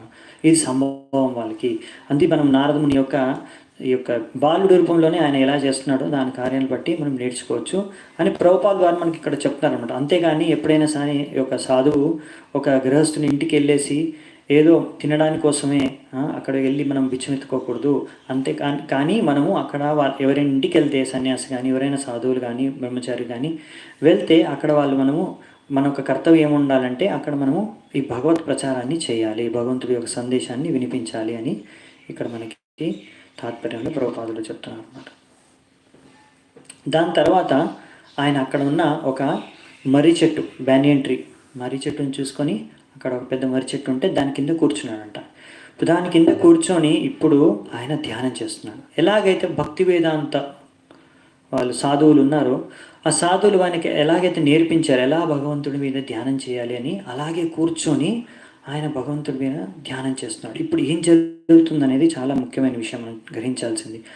అలా భగవంతుడి మీద ఎలా అయితే ఆయన విన్నాడో ఆయన మొత్తం ధ్యానం చేశారంట. ఆయన యొక్క మనస్సు, శరీరం, అన్ని బుద్ధి అంతా ఏకాగ్రతతో భగవంతుడి ఆలోచన చింతనము భగవంతుడి గురించి ధ్యానం చేస్తున్నాడు. ఎలాగైతే వాళ్ళు చెప్పారో ఆ నియమాల ప్రకారం అలా భగవంతుడి గురించి ఎప్పుడైతే ధ్యానం చేస్తున్నాడో అప్పుడు ఏమైందంటే ధ్యాయతస్ చరణాంభోజం భావనిర్జిత చేతస ఔత్కంఠ్యాశ్రుకలాక్షస్య హృద్యాసిన్మేషనైర్హరి. సో అప్పుడు ఏం జరిగిందంట, అలా ఆయన ధ్యానం చేస్తున్నప్పుడు ఆయన హృదయంలో ఏం జరిగింది, భగవంతుడు హరి ఆయన ప్రత్యక్షమయ్యాడు. అంటే ఆయన హృదయంలో ఆయన చూడగలిగాడు, భగవంతుడిని ఒక రూపాన్ని దర్శించుకోగలిగాడు ఆయన హృదయంలో. సో ఎప్పుడైతే అలా దర్శనం అనేది తీసుకున్నాడో వెంటనే ఆయన యొక్క కళ్ళల్లోంచి ఆయన యొక్క భావన, భగవంతుడి పట్ల మనం అనుకున్నాం కదా ఈ యొక్క లెవెల్ స్టేజెస్లో భావం అనేది చాలా పైన స్టేజ్, ప్రేమ కన్నా ముందు వచ్చేది భావం. ఆ భావం భగవంతుడి పట్ల భావన అనేది ఏర్పడింది. ఆ భావ స్టేజ్లో అప్పుడు ఆయన కళ్ళల్లోంచి కన్నీళ్ళు కారాయన్నమాట. ఇక్కడ మన ప్రభుపాదులు వారు రాస్తారన్నమాట. ఇది చాలా హై స్టేజ్. ఇలాంటి స్టేజ్లో మనం భక్తిరసామృత సింధులో కూడా చర్చించుకుంటాము. ఇలాంటి భావస్థలానికి ఎవరైతే చేరుకుంటారో వారు ఇలాంటి అష్టసాత్విక వికారాలు ఉంటాయి అన్నమాట. అందులో ఇలా కళ్ళల్లోంచి అశ్రు కారడం అనేది వన్ ఆఫ్ దెమ్ ఒకటి అన్నమాట. ఇలా అష్టసాత్విక వికారాలు వాళ్ళు భావలో, ప్రేమలో ఇంకా ఎక్కువగా ఉన్నతమై అది ప్రదర్శిస్తారు. ఇప్పుడు మనకు అలాంటివి రావు, మనకు వస్తే మాత్రం అలా అనుకోకూడదు మనం ఆ స్టేజ్కి వెళ్ళిపోయామనేసి. సో అవి ఇంకా భౌతిక స్థలంలోనే ఉండొస్తాయి. కానీ మనం ఇక్కడ అర్థం చేసుకుంది ఏంటంటే, మన నారద ముని ఇక్కడ ఎలా స్టేజ్కి వెళ్ళిపోయారు, భగవంతుడిని స్వయంగా దర్శనం చేసుకున్నాడు. అప్పుడు ఆయనకు కలిగిన అనుభవం, ఆయనకి ఎలాంటి అనుభూతి కలిగిందో ఇప్పుడు దాన్ని వర్ణిస్తాడనమాట. అది మనం చూద్దాం నెక్స్ట్. ప్రేమాధిబర నిర్భిన్న పులకాంగోతి నివ్రత ఆనంద సంప్లవే లీనో నా పశ్యం ఉభయం మునే. ఆయన ఏమంటున్నాడంటే, అప్పుడు నాకు ప్రేమ అనేది జాగృతమైంది, నా యొక్క హృదయంలో భగవంతుడి పట్ల ప్రేమ పుట్టింది. అప్పుడు ఆ ప్రేమలో, ఆ యొక్క ఉన్మత్తంలో ఆ యొక్క అశ్రు కారుతున్నాయి. అప్పుడు ఎంత ఆనందం నాకు కలిగిందంటే, పులకాంగోతి నివృత, నా యొక్క ప్రతి అంగం పులకించిపోయింది. ఎంతో పులకించిపోయిన తర్వాత అప్పుడు ఆ యొక్క ఆనందంలో ఏం జరిగిందంటే, నేను నన్ను చూసుకోలేకపోయాను, నేను భగవంతుడిని కూడా చూడలేకపోయాను. అంత ఆనందంలో మునిగిపోయాను నేను, ఆనందంలో అని ఇక్కడ మనకి చెప్తున్నాను అనమాట. అప్పుడు ప్రభుపాదుల వారు అంటారనమాట, అప్పుడు ప్రభుపాదుల వారు రాస్తారు ఏంటంటే, ఓకే, నేను కొన్ని శ్లోకాలు అన్నీ రిసైట్ చేయట్లేదండి, ఎందుకంటే అవి జస్ట్ డీటెయిల్స్ ఉన్నాయి. ఎక్కడెక్కడ ట్రావెల్ చేశాడు, అక్కడ ఏమేమి కొండలు గుట్టలు ఇవన్నీ ఏమేమి ఉన్నాయి అనేది. సో అవన్నీ నేను అవి శ్లోకాస్ దాటి గురించి ఏం చేయట్లేదు. ఇవి ఇంపార్టెంట్ శ్లోకాస్, మీనింగ్ఫుల్గా మనకి అర్థం చేసుకోవడానికి ఉన్నాయో. ఇప్పుడు సమయానుసారంగా వెళ్తున్నాను. సో నెక్స్ట్ వచ్చేసి సో ఈ విధంగా ఆయన దర్శనం చేసుకున్నప్పుడు ప్రభుపాదులు వారు రాశారు, అప్పుడు ఆయనకు కలిగిన ఆనందం, అది ఆధ్యాత్మిక ఆనందం, ఆయన ఏదైతే అనుభవించాడో అది మనకి ఇక్కడ వర్ణించడానికి ప్రయత్నిస్తున్నాడు నారదముని. సో మనకు తెలియదు ఆధ్యాత్మిక ఆనందం అంటే ఏమిటి, అది ఎలా ఉంటుంది. సో మనం ఈ యొక్క నారదుని యొక్క వర్ణన ద్వారా మనం అర్థం చేసుకోవచ్చు ఆధ్యాత్మిక ఆనందం అంటే ఏమిటి అని. అది భౌతిక ఆనందం కన్నా చాలా ఎక్కువ అంట. మనం ఆచార్యులు వర్ణిస్తారు, ఈ భౌతిక ప్రపంచంలో, ఈ లౌకిక ప్రపంచంలో మనకు ఈ భౌతిక సుఖం అనేది ఏదైతే దొరుకుతుందో దాన్ని జడానందం అంటారు. దీన్ని జడ జగత్ అని కూడా అంటారు, జడ జగత్తం అని. సో దాన్ని ఇక్కడ నుంచి లభించే ఆనందాన్ని జడానందం అంటారు. ఈ జడానందం అనేది ఉంది, అందుకే కదండి కొంతమంది ఈ జడానందం ఉంది కాబట్టి ఆ ఆనందాని కోసమే ఎంతో కష్టపడుతున్నారు. 11th శ్లోకం నుంచి అదే అండి, నేను కొన్ని శ్లోకాలు చెప్పాను కదా, చాంట్ అది చేయట్లేదు అనేసి, డైరెక్ట్ నేను ట్రాన్స్లేషన్ పర్పస్ చర్చ చేసుకుంటాను కొన్ని, ఎందుకంటే అందులో చాలా లెందీ వర్సెస్ ఉన్నాయి. మనకి పాయింట్స్ అనేవి నేను చర్చించేసుకుంటున్నాను, నేనేం మిస్ చేయట్లేదు. సో మనం ఇక్కడ చర్చించుకుంటున్నాము. జడానందం అనేది చాలా తక్కువ అనమాట. ఇంకా దీనికన్నా ఎంతో కోటి రేట్లు ఎక్కువ ఆనందం ఏంటంటే బ్రహ్మానందం. ఇది నేను చెప్పానా, మర్చిపోయాను, గుర్తుందో లేదో, ఒకవేళ మళ్ళీ చెప్పేస్తాను. బ్రహ్మానందం అనేది బ్రహ్మజ్యోతిలో ఎప్పుడైతే లీనమైతే ఏదైతే ఆ ఆనందం మనకు లభిస్తుందో, మాయవాదులు లభించే ఆనందం, దాన్ని బ్రహ్మానందం అంటాం. బ్రహ్మానందం అలా దానికన్నా ఎక్కువ, ఇంకా కోటి రేట్లు ఎక్కువ ఆనందం వచ్చేసి అది వచ్చేసి ఆధ్యాత్మిక ఆనందం. ఎప్పుడైతే మనం భగవంతుడి ధామానికి వెళ్తామో, భగవంతుడి భక్తి ద్వారా, శుద్ధ భక్తి ద్వారా లభించే ఆనందం. సో ఇక్కడ ఆయనకు భక్తి ఆనందం, ప్రేమ భక్తి ద్వారా లభించే ఆనందం ఈయన ఇక్కడ అనుభవిస్తున్నాడు. అది మనము భౌతిక బుద్ధితో, భౌతిక జగత్తులో ఉండి, బద్ధజీవ అవస్థలో ఉండి అర్థం చేసుకోవడం చాలా కష్టం, ఇది అసంభవం. ఆయన కానీ మనకు అర్థం చేయడానికి ఇలా ఒక పోల్చి చెప్తున్నారనమాట. ఇంకా ఇక్కడ మన నారదముని యొక్క ఆయన యొక్క అనుభవాన్ని ఎలాగైతే మనకి వర్ణిస్తున్నాడో దాని ద్వారా మనం అర్థం చేసుకోవచ్చు ఎంత ఆనందం కలిగిందో అని. సో ఆ భగవంతుడి దర్శనం, ఆ భగవంతుడి రూపం చూసినప్పుడు, రూపం భగవతో యత్తం మన కాంఠం సుచాపహం అపశ్యన్ సహసోత్తస్తే వైక్లవ్యా దుర్మణ ఇవ. రూపం భగవతో ఇక్కడ చెప్పాడు, భగవంతుడి రూపం. అందుకే ఎవరైనా అంటారు కదా భగవంతుడికి రూపం లేదనేసి, మరి భాగవతంలో ఇచ్చారండి, భగవంతుడి రూపం ఉంది. నారదుని ఆ భగవంతుడి యొక్క రూపాన్ని దర్శనం చేసుకున్నాడు. సో అందుకని ప్రభుపాదులు రాశారనమాట, భగవంతుడి రూపం ఉంది, ఇలా ఎవరైనా రూపం లేదు అంటే వాళ్ళకి సరిగ్గా తెలియదు. ఎందుకంటే భాగవతంలో మనకు క్లియర్గా వర్ణించారు. ఇంకా ఈ రూపం, భగవంతుడి రూపం ఎలా ఉంటుంది ఇప్పుడు నారదుని చెప్పాడు మనకు కొద్దిగా, కానీ బ్రహ్మదేవుడు ఇంకా వేరే వాళ్ళు మళ్ళీ ఇంకా వర్ణిస్తారు. ఎవరైతే భగవంతుని చూశారో అందుకే బ్రహ్మదేవుడు బ్రహ్మ సంహితలో వర్ణించాడు భగవంతుడు ఎంత సౌందర్యంగా ఉంటాడనేది. మనం భాగవతంలో కూడా 3వ స్కందంలో అనుకుంటా చూస్తాం. అప్పుడు మళ్ళీ అప్పుడు చూద్దామంటే మళ్ళీ ఇంకా వర్ణించిన ఎలా వర్ణించారు భగవంతుడు యొక్క ఎలా ఉంటాడు చూడడానికి. ఇప్పుడు మాత్రం మనం ఇక్కడ ఉన్నంత మటుకు చర్చించుకుందాము. సో ఇలా భగవంతుడిని చూశారనమాట. ఇలా భగవంతుడి రూపాన్ని దర్శించుకున్నప్పుడు, భగవంతుడి రూపాన్ని చూసినప్పుడు ఆయన మనస్సులో ఉన్న ఏ రకమైన ఆలోచనలు, చింతలు, సంశయాలు అన్నీ దూరం అయిపోయాయంట, అన్నీ ఆవిరైపోయాయని చెప్పారు ఇక్కడ. అసలు ఇంకేం మిగలలేదనమాట. అంటే అలాంటి అవస్థలో ఉన్నప్పుడు ఆ దర్శనాన్ని సందర్శించుకొని అంత ఆనందం ఉన్నప్పుడు సడన్గా ఏంటంటే హఠాత్తుగా భగవంతుడి యొక్క దర్శనం మాయమైపోయింది. భగవంతుడి దర్శనం చూపించారు ఎంతసేపు, సడన్గా మాయమైపోయింది. ఆ మాయమైపోగానే హఠాత్తుగా ఇంకా ఆయనకు చాలా డిస్టర్బ్ అయిపోయాడు నారదముని. అప్పుడు ధ్యానం చేస్తున్నాడుగా, ధ్యానం నుంచి బయటకు వచ్చేసి వెతుకుతున్నాడంట, ఎక్కడున్నాడు భగవంతుడు, నాకు కనిపించిన దర్శనం, హృదయంలో నాకు కనిపించిన దర్శనం భగవంతుడు ఎక్కడున్నాడు, కనిపించట్లేదు, ఎంత హృదయంలో చూసుకుంటే కనిపించట్లేదు. అప్పుడు ఇప్పుడు మన ప్రభుపాదులా రాస్తారనమాట, ఇది భగవంతుడి యొక్క దర్శనం లభిస్తే ఎలా మనకు అన్నీ మన మనస్సులో ఉన్న అన్ని కష్టాలు, చింతలు అన్నీ వెళ్ళిపోతాయని.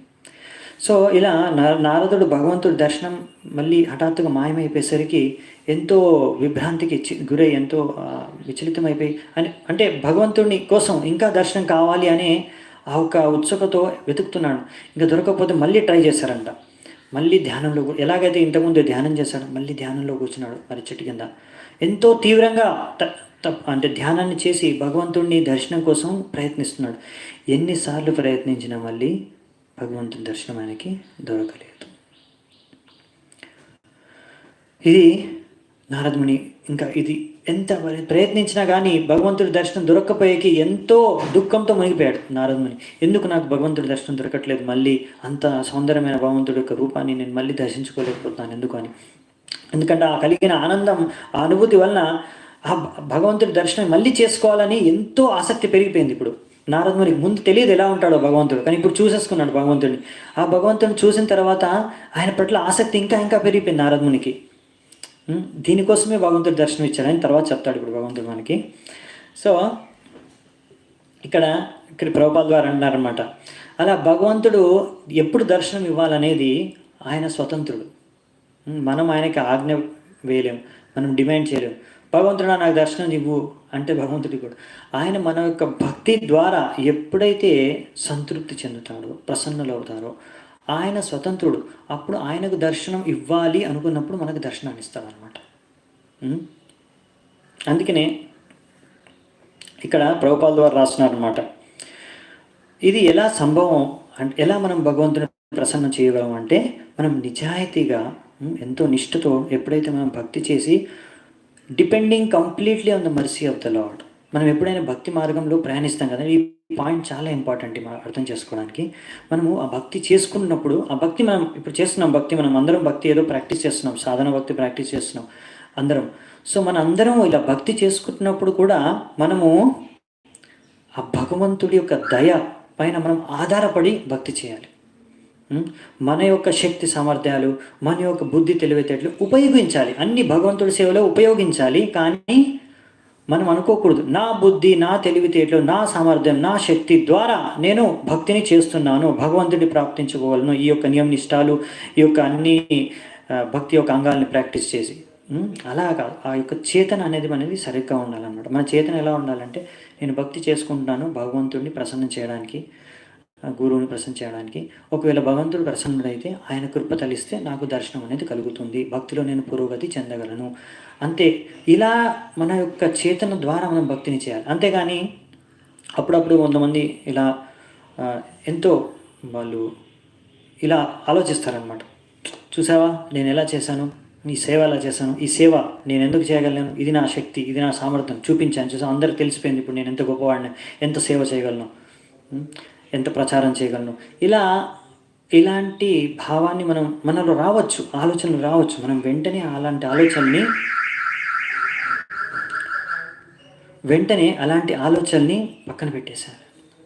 అలాంటి ఆలోచన తీసేసి వెంటనే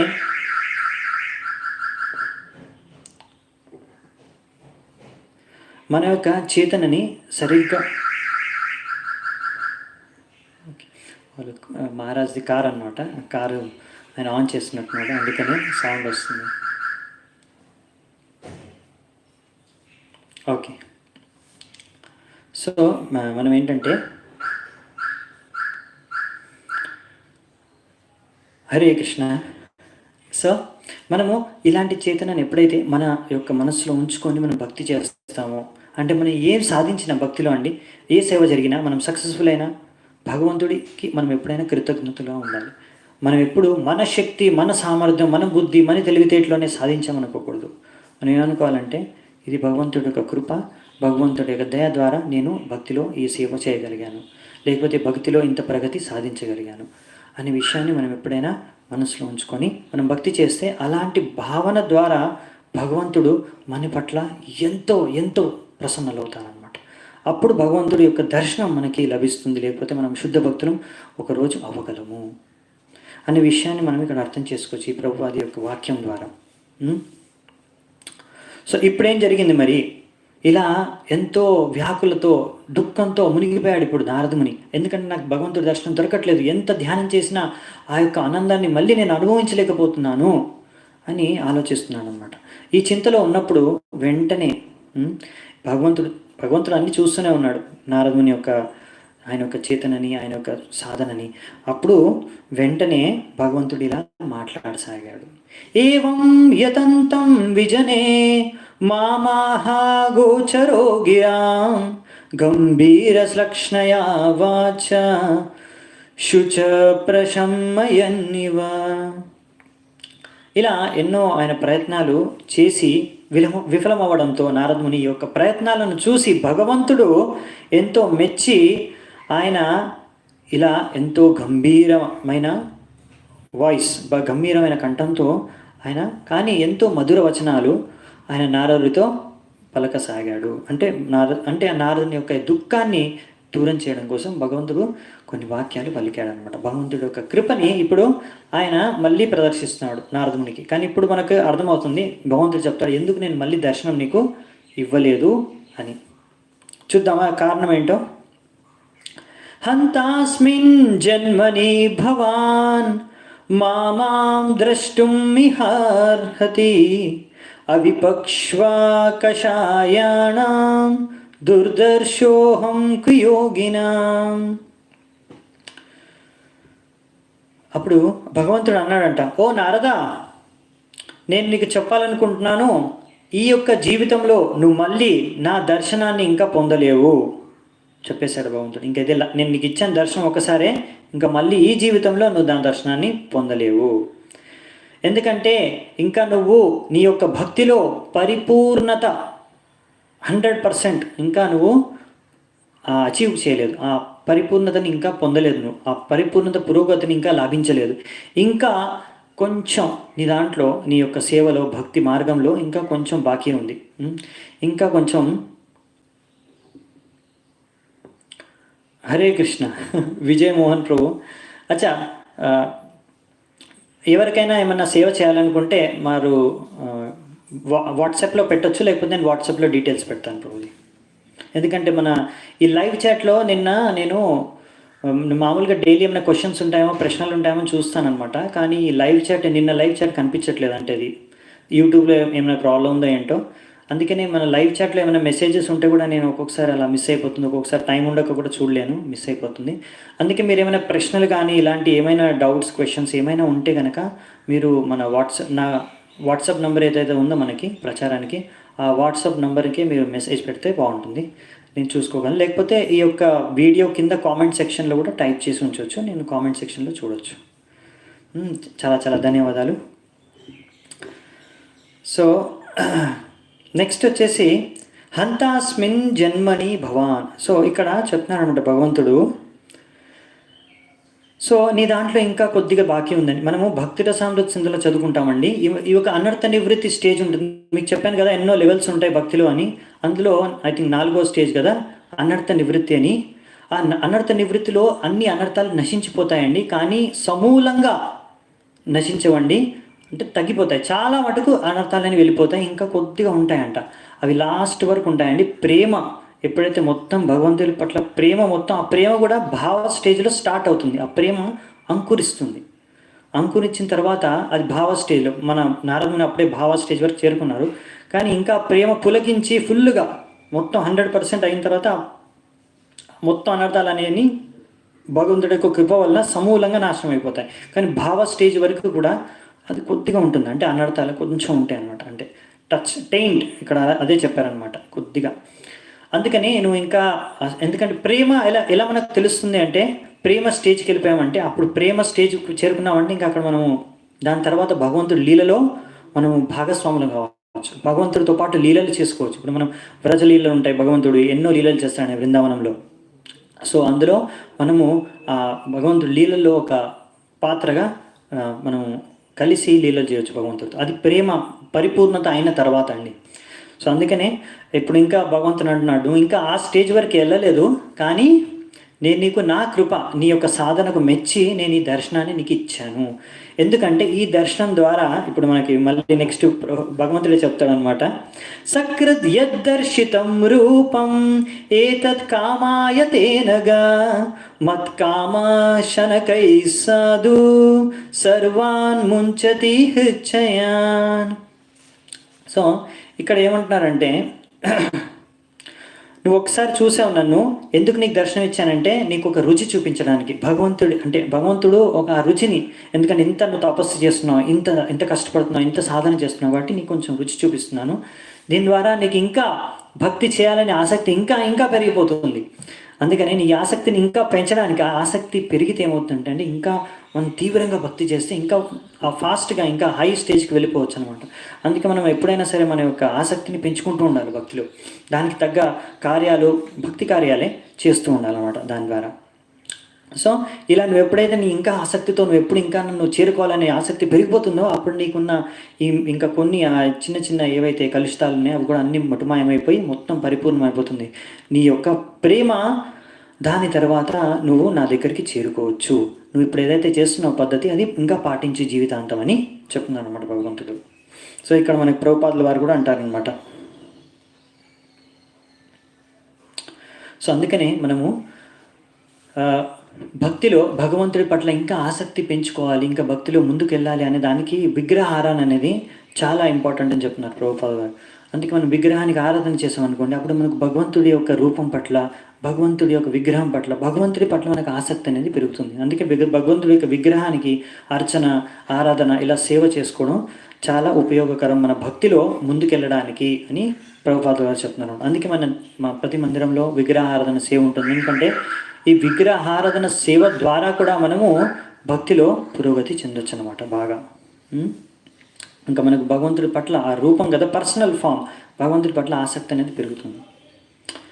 సో అందుకనే ఇక్కడ మనకి చెప్తున్నారు అనమాట ప్రభుపాదుల వారు, ఈ ఆసక్తి అనేది ఏదో ఒక దాని పట్ల ఉండాలంటే మనిషికి ఆసక్తులు, ఆశయాల్ని చంపుకొని బతకలేము మనం, అవునా? ఈ యొక్క ఆసక్తుల్ని సంపూర్ణంగా సమూలంగా మనము నాశనం అంటే కంప్లీట్గా చంపేయలేము అనమాట.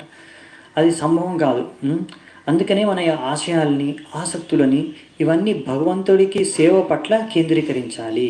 దాని ద్వారా అవన్నీ శుద్ధమైపోయి మనం వాటి ద్వారా మనం భక్తిలో ఇంకా పురోగతి చెందడానికి అవి మనకి దోహదపడతాయని ఇక్కడ ప్రభుపాదుల వారు తన తాత్పర్యంలో రాస్తున్నారు. ఇంకా ఇది ఎప్పుడైనా సరే, spiritual service of the lord has never satiation nor end. మనం ఎంత ఆసక్తి పెంచుకొని ఎంత సేవ చేస్తే మనకు అంత ఆసక్తి ఇంకా పెరుగుతుందంట, ఇంకా సేవ చేయాలని, ఇంకా భక్తి చేయాలని. ఇది భక్తి యొక్క లక్షణం. అందుకనే మనం ఎప్పుడు ఇది ఇంకో రకంగా అసంతృప్తి అనమాట. అంటే ఎప్పుడు మనం తృప్తి చెందామన్నమాట. ఎంత భక్తి చేసుకున్నా కానీ, ఎంత సేవ చేసుకున్నా కానీ ఇంకా పెరుగుతూ ఉంటుందంట. ఇలాంటి లక్షణం కనుక మనం ఎక్స్పీరియన్స్ చేస్తాం, మనం అనుభవిస్తున్నాం అనుకోండి, అలాంటి లక్ష్యాన్ని మనం అర్థం చేసుకోవడం భక్తిలో మంచి దిశగా మనం భక్తిలో ప్రయాణిస్తున్నామని. ఒకవేళ మనం భక్తి చేస్తున్నాం కానీ మనకి రుచి రావడం లేదు, అరే ఇంకెప్పుడు ఇంకా 16 మాలలు ఈరోజు కూడా చేయాలా, ఇంకెప్పుడు అయిపోతాయి నా 16 మాలలు, ఇంకా మళ్ళీ ప్రభుపాద పుస్తకాలు కూడా చదవాలా, ఇంకా ఈ లెక్చర్ కూడా వినాలా, అలాంటి భావనలు కలిగాయంటే మనం అర్థం చేసుకోవాలి మనం ఎక్కడో అపరాధాలు చేస్తున్నాము, భక్తి సరిగా చేయట్లేదు అది మనకు మంచిది కాదు అని, మంచి లక్షణాలు కావు అని. ఒకవేళ మనం అనిపిస్తుంది అనుకో 16 మాల తర్వాత ఇంకో మాల చేస్తే బాగుంటుంది, ఇంకో 2 మాలలు చేస్తే బాగుంటుంది అని ఇంకా ఎక్స్ట్రా మాలలు కూడా చేయాలనే మనస్సు కలిగింది అనుకోండి, అంటే మన సక్సెస్ అది. అంటే మనం చాలా బాగా మన చాంటింగ్ జపం చేసామని. అలాగే ఎంత విన్నా కానీ ఇంకా వినాలనిపించింది అనుకోండి, ఇంకా ఎంత చదివినా కానీ ఇంకా చదవాలనిపించింది అనుకోండి శాస్త్రాలు, అంటే అది కూడా మనం భక్తిలో మనం ప్రగతి పొందుతున్నామని. అంటే భక్తిలో ఏ సేవ అయినా సరే, ఏ సేవ మీరు చేసుకున్నా, విగ్రహానికి సేవలు చేసినా కానీ, మందిరంలో సేవ చేసినా కానీ, ఆ మందిరంలో ఏ సేవ చేసినా మీకు ఇంకా చేయాలనిపించింది అనుకోండి, అంటే మీరు భక్తిలో ఇంకా ముందుకెళ్తున్నారని. అందుకే మనం చూసారు కదా మన శుద్ధ భక్తులు ప్రభుపాదుల వారు, ఆయన ఎంత వయస్సులో కూడా ఆయనకి ఎంత శక్తి, ఎంత ఆసక్తి భగవంతుడి యొక్క సందేశాన్ని ప్రచారం చేయాలనేసి. ఆ టైంలో అందరూ రిటైర్ అయిపోతారు, అలాంటి సమయంలో ప్రభుపాదుల వారు ఎంత సేవ చేయాలని ఆసక్తి. ఎందుకంటే ఆ భగవంతుడు శుద్ధ భక్తుడు కదా, ఆయన భగవంతుడికి ఎంత సేవ చేసినా ఆయన ఎప్పుడు సంతృప్తి చెందాలంటే ఇంకా చేయాలి ఇంకా చేయాలని ఉంటుంది.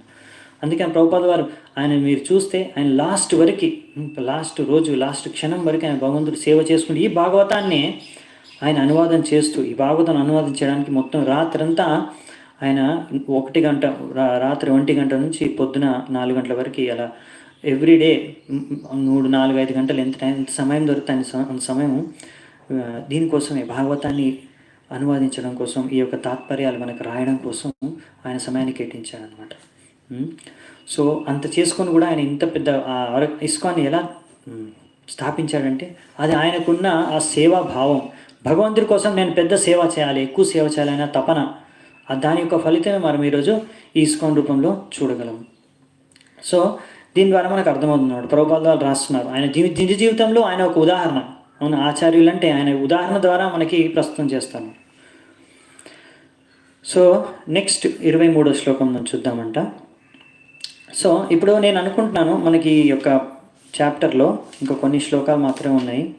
సో ఇది ఇంకొక 1/2 అవర్ అయితే మనము ఈ శ్లోకాలు కవర్ చేసుకొని ఈ చాప్టర్ మొత్తం అయిపోవచ్చు. సో మీరు ఓకే అంటే నేను కంప్లీట్ చేస్తాను, లేకపోతే మళ్ళీ కొద్ది శ్లోకాలు మిగిలిపోతాయి, వాటి కోసం మనము మళ్ళీ రేపు థీమ్ బ్రేక్ చేయాల్సి వస్తుంది. రేపు మనం కొత్త అధ్యాయాన్ని మనం ఆరంభించవచ్చు రేపు. ఒక్కసారి మీరు మీ సమ్మతం ఉంటే నేను ఇంకొక 1/2 అవర్ పడుతుంది, అంటే మనకి ఈ చాప్టర్ మొత్తం ఈరోజు అయిపోతుంది.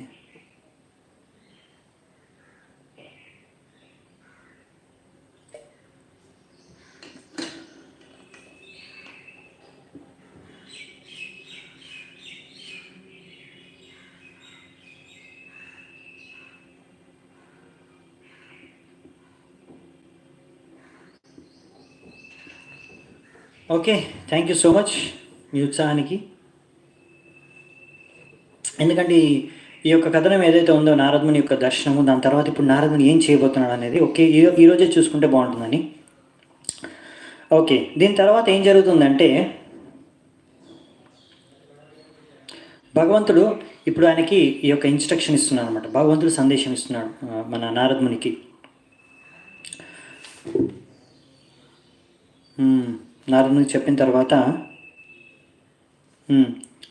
ఓకే, నారదునికి అంటే సత్సేవయాది గిర్యాపి జాతా మయి దృఢమతి హిత్వా వద్యం ఇమం లోకం ఘంటామచ్చన తామసి. సో ఇక్కడ ఏం చెప్తున్నారంటే ఎవరైతే ఇలా భగవంతుడి పట్ల ధ్యానం చేస్తూ, భగవంతుడి పట్ల సేవ చేసుకుంటూ ఇలా మన జీవితాన్ని కొనసాగిస్తూ ఉంటామో వారికి వారి యొక్క బుద్ధిని భగవంతుడి పట్ల ఎంతో సరళంగా, ఎంతో సహజంగా కేంద్రీకరించవచ్చు.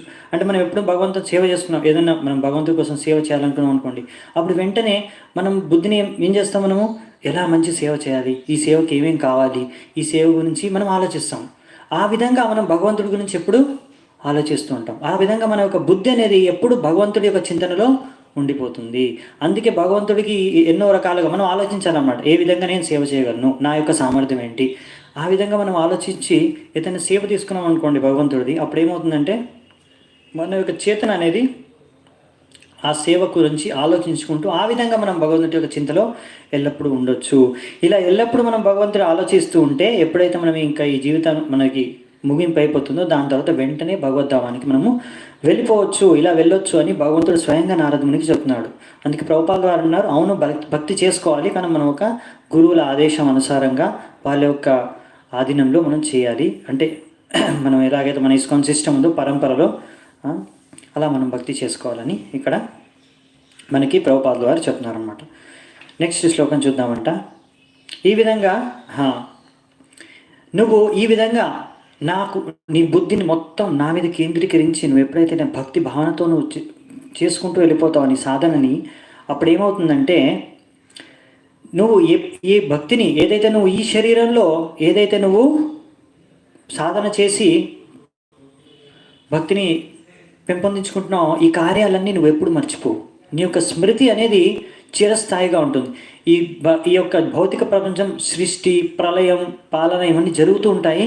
కానీ నీ యొక్క స్మృతి, నీ యొక్క స్మరణ శక్తి, ఈ యొక్క జీవితం గురించి నువ్వు ఎప్పుడు మరిచిపోవు. ఎలా నువ్వు భక్తి చేసి ఈ యొక్క ప్రగతిని సాధించావనే విషయాన్ని నువ్వు ఎప్పుడు మరిచిపోవు అనేసి ఇక్కడ భగవంతుడు స్వయంగా నారదునికి చెప్పి, ఇది నా కృప, నేను నీకు ఇస్తున్నాను, మత్ అనుగ్రహ, ఇది నా అనుగ్రహం ఉంటుంది నీకు, నువ్వెప్పుడు దీన్ని మర్చిపోవు. ఎలా భక్తి చేసి నువ్వు భగవంతుడి దగ్గరికి చేరుకున్నావు, లేకపోతే శుద్ధ భక్తిలో పరోగతి చెందావు అనే విషయాన్ని అని ఇక్కడ మనకు నారదునికి చెప్పేస్తున్నాడు అనమాట. సో దీని తర్వాత నారదునికి ఇది ఆన్సర్ అనమాట. వ్యాసదేవ్ అన్నాడు కదా, నువ్వు ఎలా నీ యొక్క పూర్వజనంలో మీరు మామూలుగా గుర్తుండదు ఎవరికి పూర్వజనంలో ఏం జరిగింది అనేది, మీకు ఎలా గుర్తుందంటే ఇది భగవంతుడి కృప. భగవంతుడు చెప్పాడు, మీరు ఎప్పుడు మర్చిపోరు నారదముని, నువ్వు ఎప్పుడు మర్చిపోవు, నీకు ఇవన్నీ గుర్తుంటాయని. నీ సృష్టి ప్రళయం జరిగిన తర్వాత కూడా. సో ఇప్పుడు ఇక్కడ మనకి ఇంకా ముందు చూసుకుంటాం మనము. ఇంకేం చెప్తున్నారు భగవంతుడు నారదమునికి.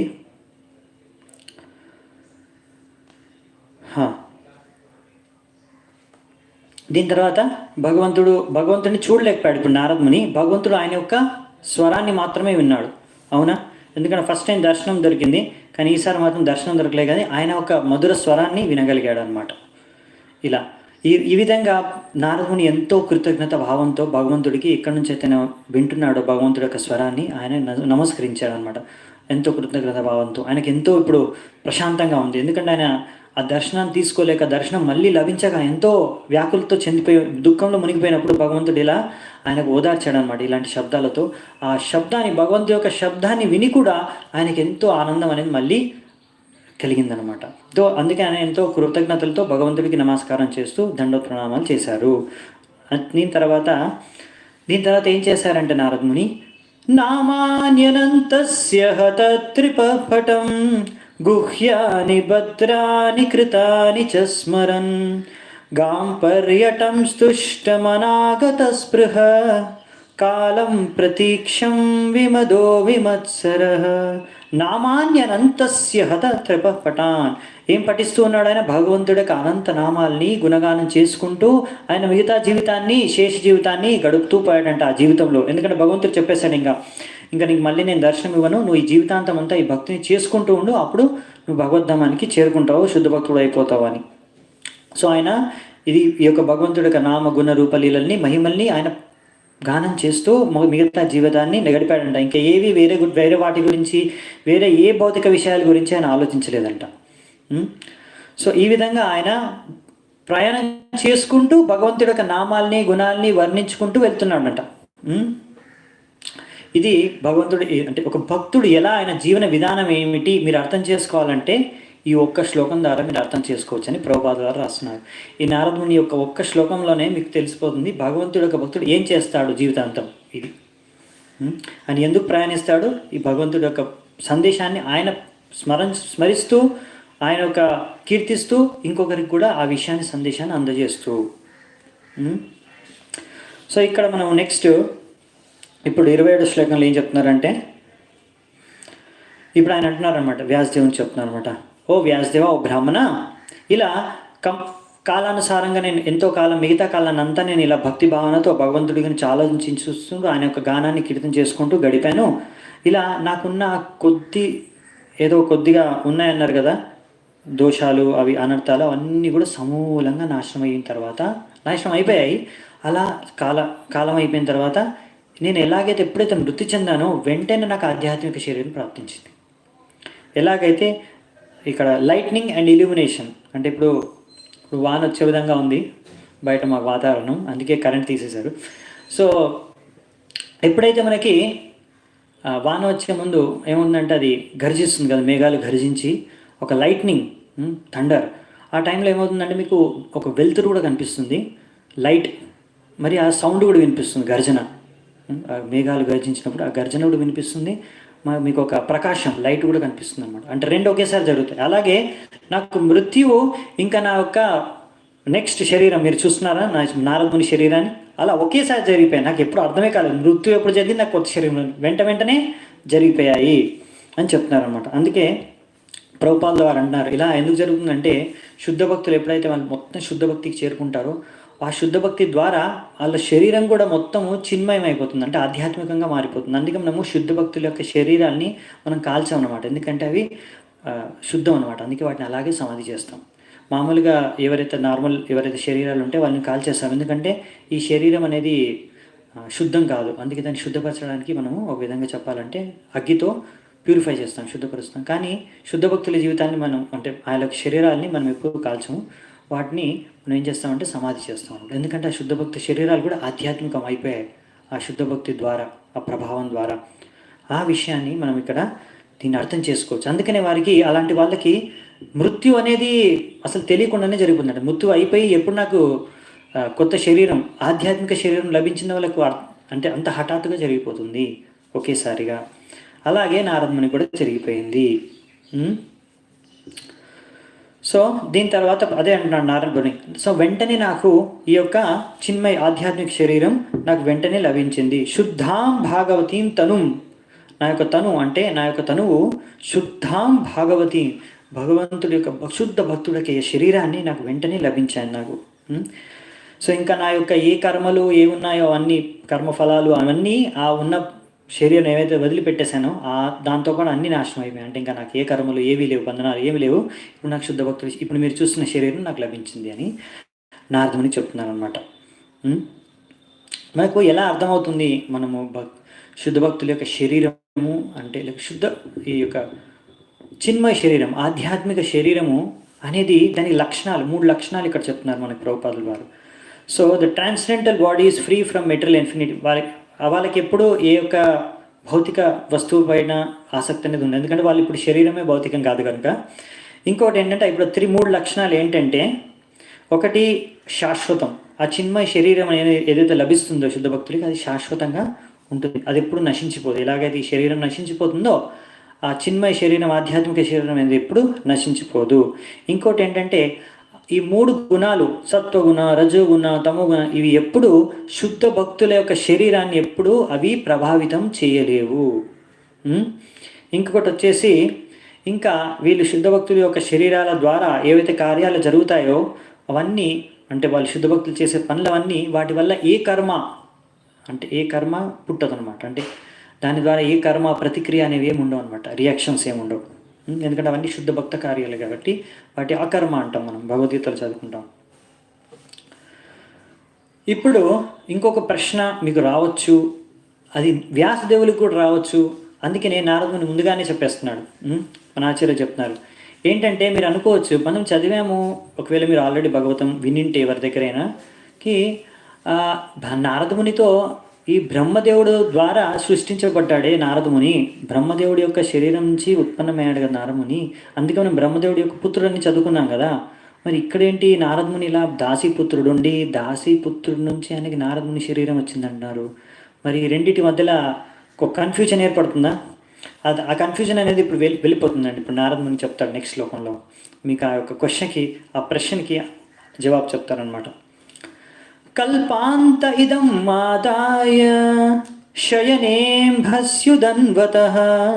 శిశైశోరను ప్రాణం వివిశేంతరహం విభో అని ఏమంటున్నారంటే, కల్పాంత, ఎప్పుడైతే ఈ కల్ప అంటే బ్రహ్మదేవుడి యొక్క రోజుని, ప్రతిరోజు మనం దినం అంటాం కదా, మన యొక్క రోజుని ప్రతిరోజుని దినం, రోజు అంటాం కదా, అలాగే ఒక్కరోజు బ్రహ్మదేవుడిది కల్ప అంటాం.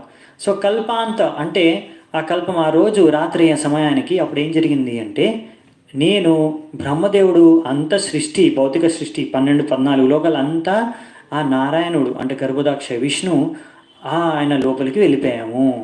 అలా రాత్రంతా అంటే 1000 దివ్యయుగాలు ఏం జరగదండి, అందరూ పడుకునే అవస్థలో ఉంటారనమాట గర్భంలో. అంటే గర్భోదాక్ష విష్ణుడి యొక్క గర్భం లోపలనే ఆయన ఒక శరీరంలో అన్ని ప్రాణులు అంతా ఏవైతే భౌతిక సృష్టి ఏదైతే ఉన్నాయో అన్ని పదార్థాలు అక్కడ వెళ్ళిపోతాయి అన్నమాట.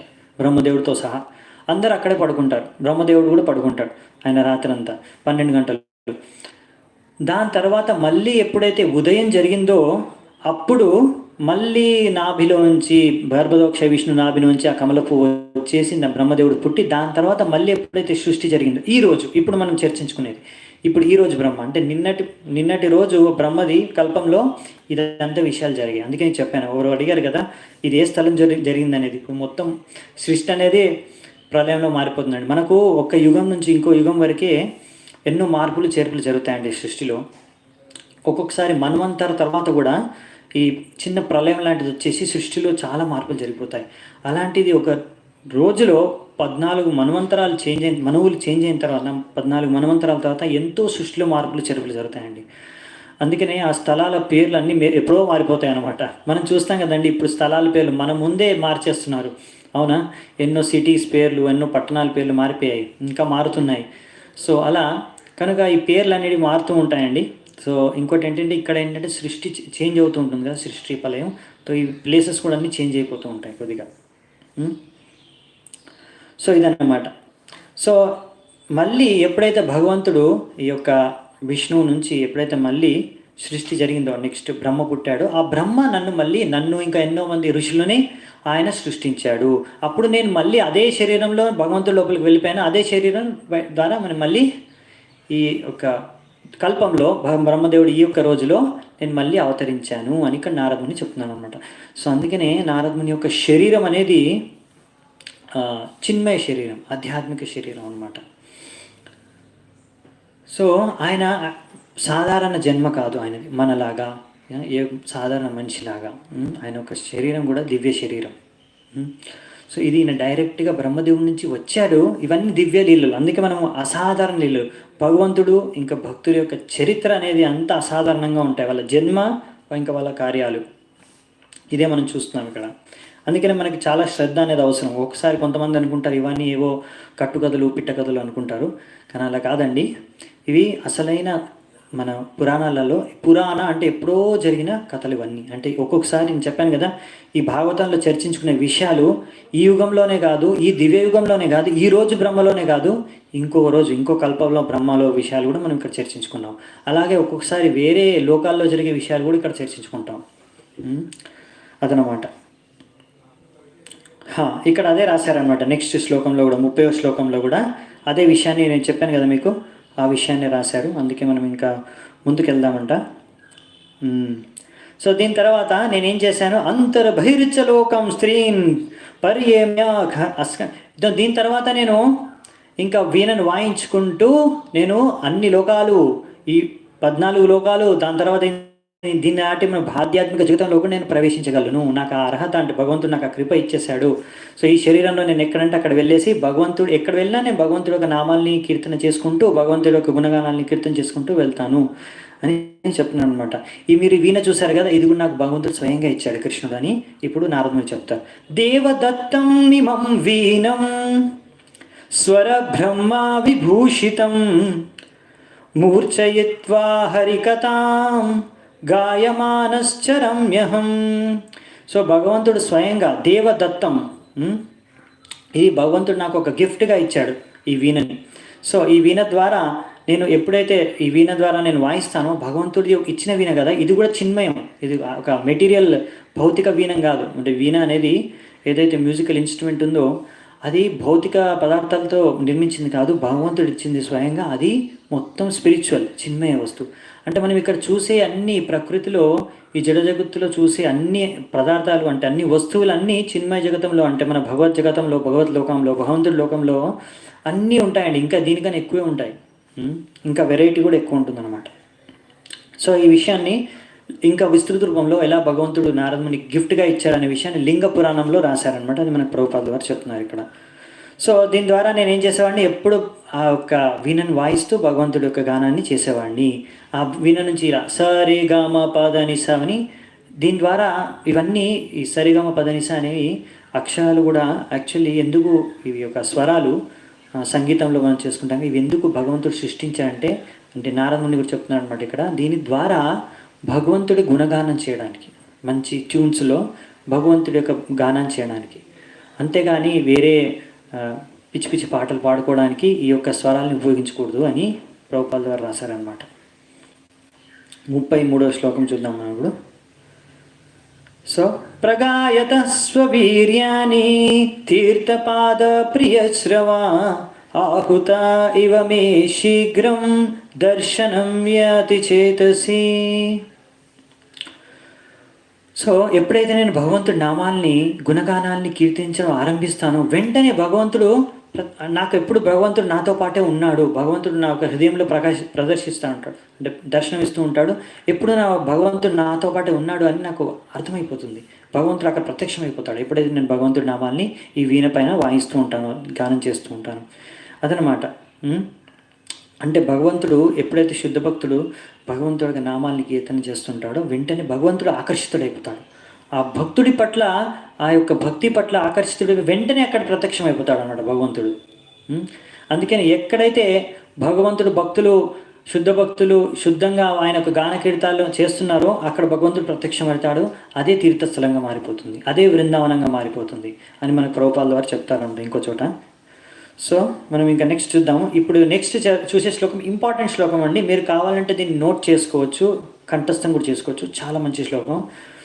ఏతద్యాతుర చిత్తానాం మాత్రా స్పర్శేచ్ఛయాముః భవ సింధు ప్లవో దృష్టో హరిచర్యానువర్ణనం. ఇది 34వ నంబర్ శ్లోకం.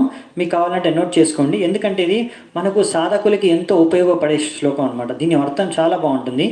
ఇదేంటంటే ఇక్కడ నారదుని అంటాడు, ఇది నా యొక్క అనుభవంతో మీకు చెబుతున్నాను. ఏంటంటే మన యొక్క భౌతిక శరీరంలో బద్ధావస్థలో ఉన్నప్పుడు మనకెంతో కోరికలు ఉంటాయన్నమాట. ఎన్నో రకాల వస్తువుల్ని స్పర్శించాలి, భోగించాలి అని అవునా ఆసక్తులు ఉంటాయి. సో ఇవన్నీ మనం ఎప్పుడైతే భవసింధు ప్లవదృశ హరిచర్యానువర్ణనం, ఎప్పుడైతే మనము హరిచర్యానువర్ణనం, ఒకవేళ మనం భగవంతుడి యొక్క కథల్ని నిరంతరంగా వింటూ ఉన్నాం అనుకోండి, ఇంకా కీర్తిస్తూ ఉన్నాము, భగవంతుడి యొక్క విషయాన్ని వింటున్నాము, వాటిని జపిస్తున్నాము, కీర్తిస్తున్నాం అనుకోండి, అప్పుడు ఈ భౌతిక ఆసక్తులు, ఈ యొక్క భోగ ప్రవృత్తి అనేది మటుమాయమైపోతుంది, వెంటనే తగ్గిపోతుంది. ఇది ఒక్కటండి, వేరే ఇంకా ఏది మనకి చాలాసార్లు చర్చించుకున్నాం కదా, వేరే ఇంకో మార్గమే లేదనమాట. అదే నారదుని ఇక్కడ చెప్తున్నాడు మళ్ళీ. అందుకనే మనము దీని ద్వారా మనం ఎంతో సునాయాసంగా ఈ యొక్క సంసారాన్ని దాటి ఒక పడవలో భగవంతుడికి వెళ్ళిపోయే పడవ ఈ భగవంతుడి యొక్క హరిచర్యానువర్ణనం, హరి యొక్క చర్యలను వర్ణించడం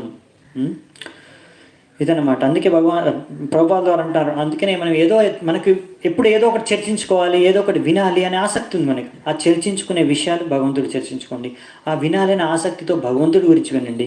దాని ద్వారా ఏమవుతుందంటే మీకు ఏ విషయాలు చర్చించుకోవాలన్నా, మీకు పాలిటిక్స్ చర్చించుకోవాలనుకుందనుకోండి, మీకు రాజకీయాలు చర్చించుకోవాలని ఉందా, సరే భగవంతుడు కూడా ఎన్నో రకాల రాజకీయాలు టైప్ అంటే అలా చేశారు, మీరు కావాలంటే అవి చర్చించుకోండి. అంటే మనం చూస్తాం చాలామంది అంటారు అనమాట కృష్ణుడిని, ఈ కృష్ణుడు పెద్ద పొలిటీషియన్. మహాభారతంలో చూసి ఆయన భగవంతుడు అర్థం చేసుకోడు. వాళ్ళు అర్థం చేసుకుంటారంటే ఈ కృష్ణుడు పెద్ద పొలిటీషియన్, రాజకీయ నాయకుడు, అన్ని రాజకీయాలు చేసేసి పాండవుల్ని గెలిపించాడు, లేకపోతే ఈ రాజకీయాలు చేసి మహాభారతం అంతా చేశాడు అనేసి ఎన్నో విషయాలుగా అంటుంటారు.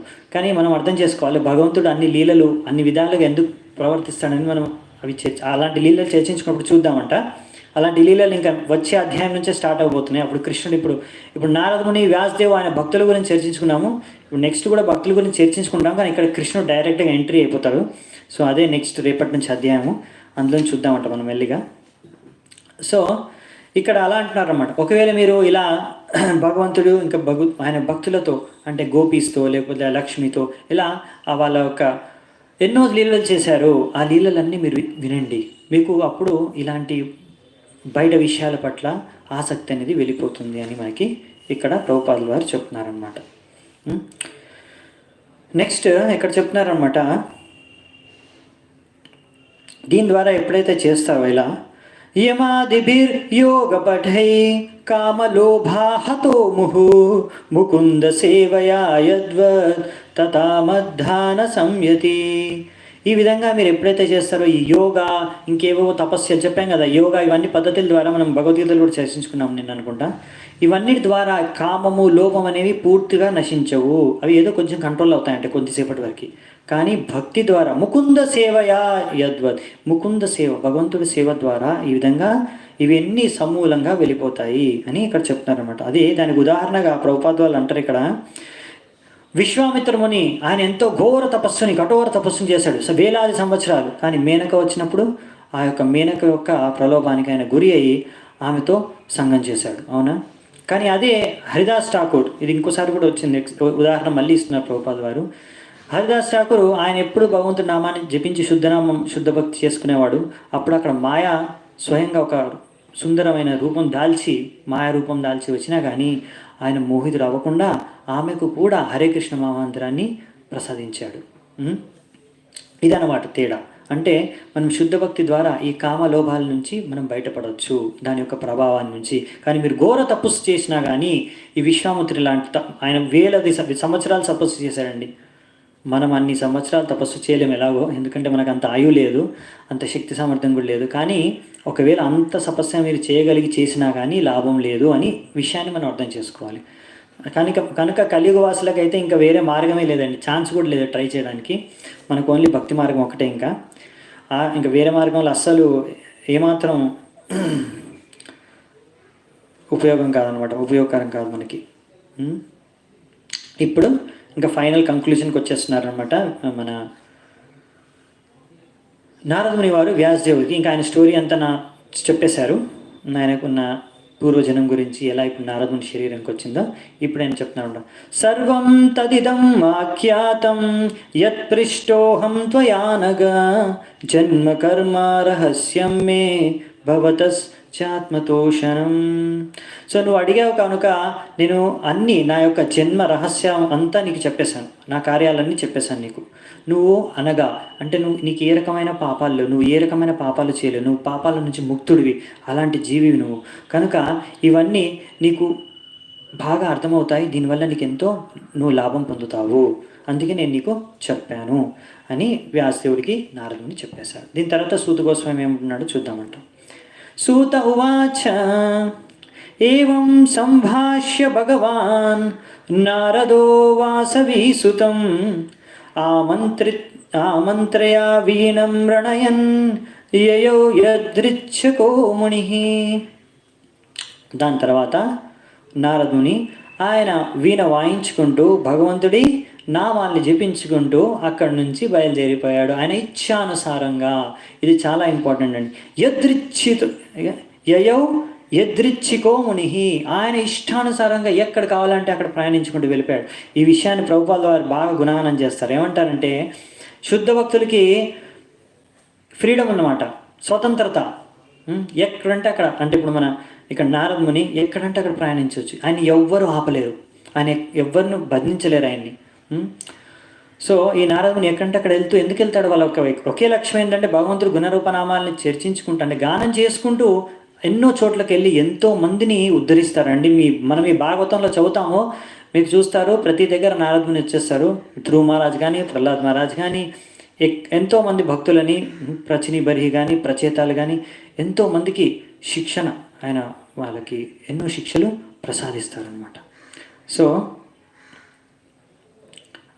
సో దీనివల్ల ఇప్పుడు మన ప్రభుపాదులు అంటున్నారు అనమాట, అది శుద్ధ భక్తులు. మనం అనుకుంటాం కదా మనం భగవంతుడి మీద ఆధారపడి ఉండాలి, భగవంతుడి మీద డిపెండ్ అయి ఉండాలి.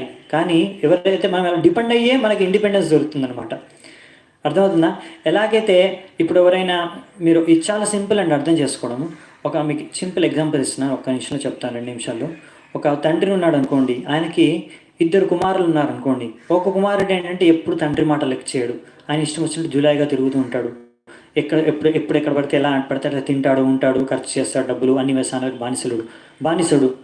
ఇంకొక కుమారుడు ఆయన ఎప్పుడు తండ్రి మాట వింటాడు, తండ్రి చెప్పిన మాటనే పాటిస్తాడు, ఆయన ఏది తండ్రిలో ఆయన చేసే పనుల్లో సహకరిస్తాడు. అప్పుడు ఏం చేస్తాడు, తండ్రికి ఆయన వయసు అయిపోయింది, ఇప్పుడు ఆయన ఒక బరువు బాధ్యతలు ఎవరికి ఇస్తారండి? ఆయన ఒక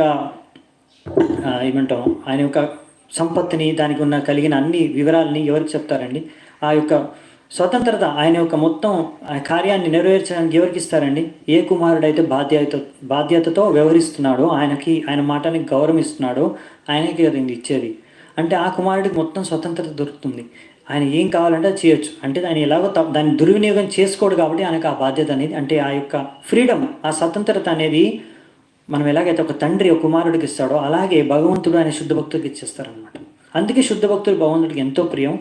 వాళ్ళకి మొత్తం ఫ్రీడమ్, స్వతంత్రత ఇచ్చేస్తారు. ఎక్కడ కావాలంటే అక్కడ వెళ్ళొచ్చు. వాళ్ళని ఎవరు ఆపలేరు. వాళ్ళకి ఇలాంటి భౌతిక బంధనాలు, శరీరం లాంటి పరిధులు వాళ్ళకి ఏం లేవన్నమాట. వాళ్ళకి చిన్మయ శరీరం, వాళ్ళు ఎక్కడైనా వెళ్ళొచ్చు. శాశ్వతంగా ఈ భగవంతుడి యొక్క సేవని చేస్తూ ఉంటారనమాట.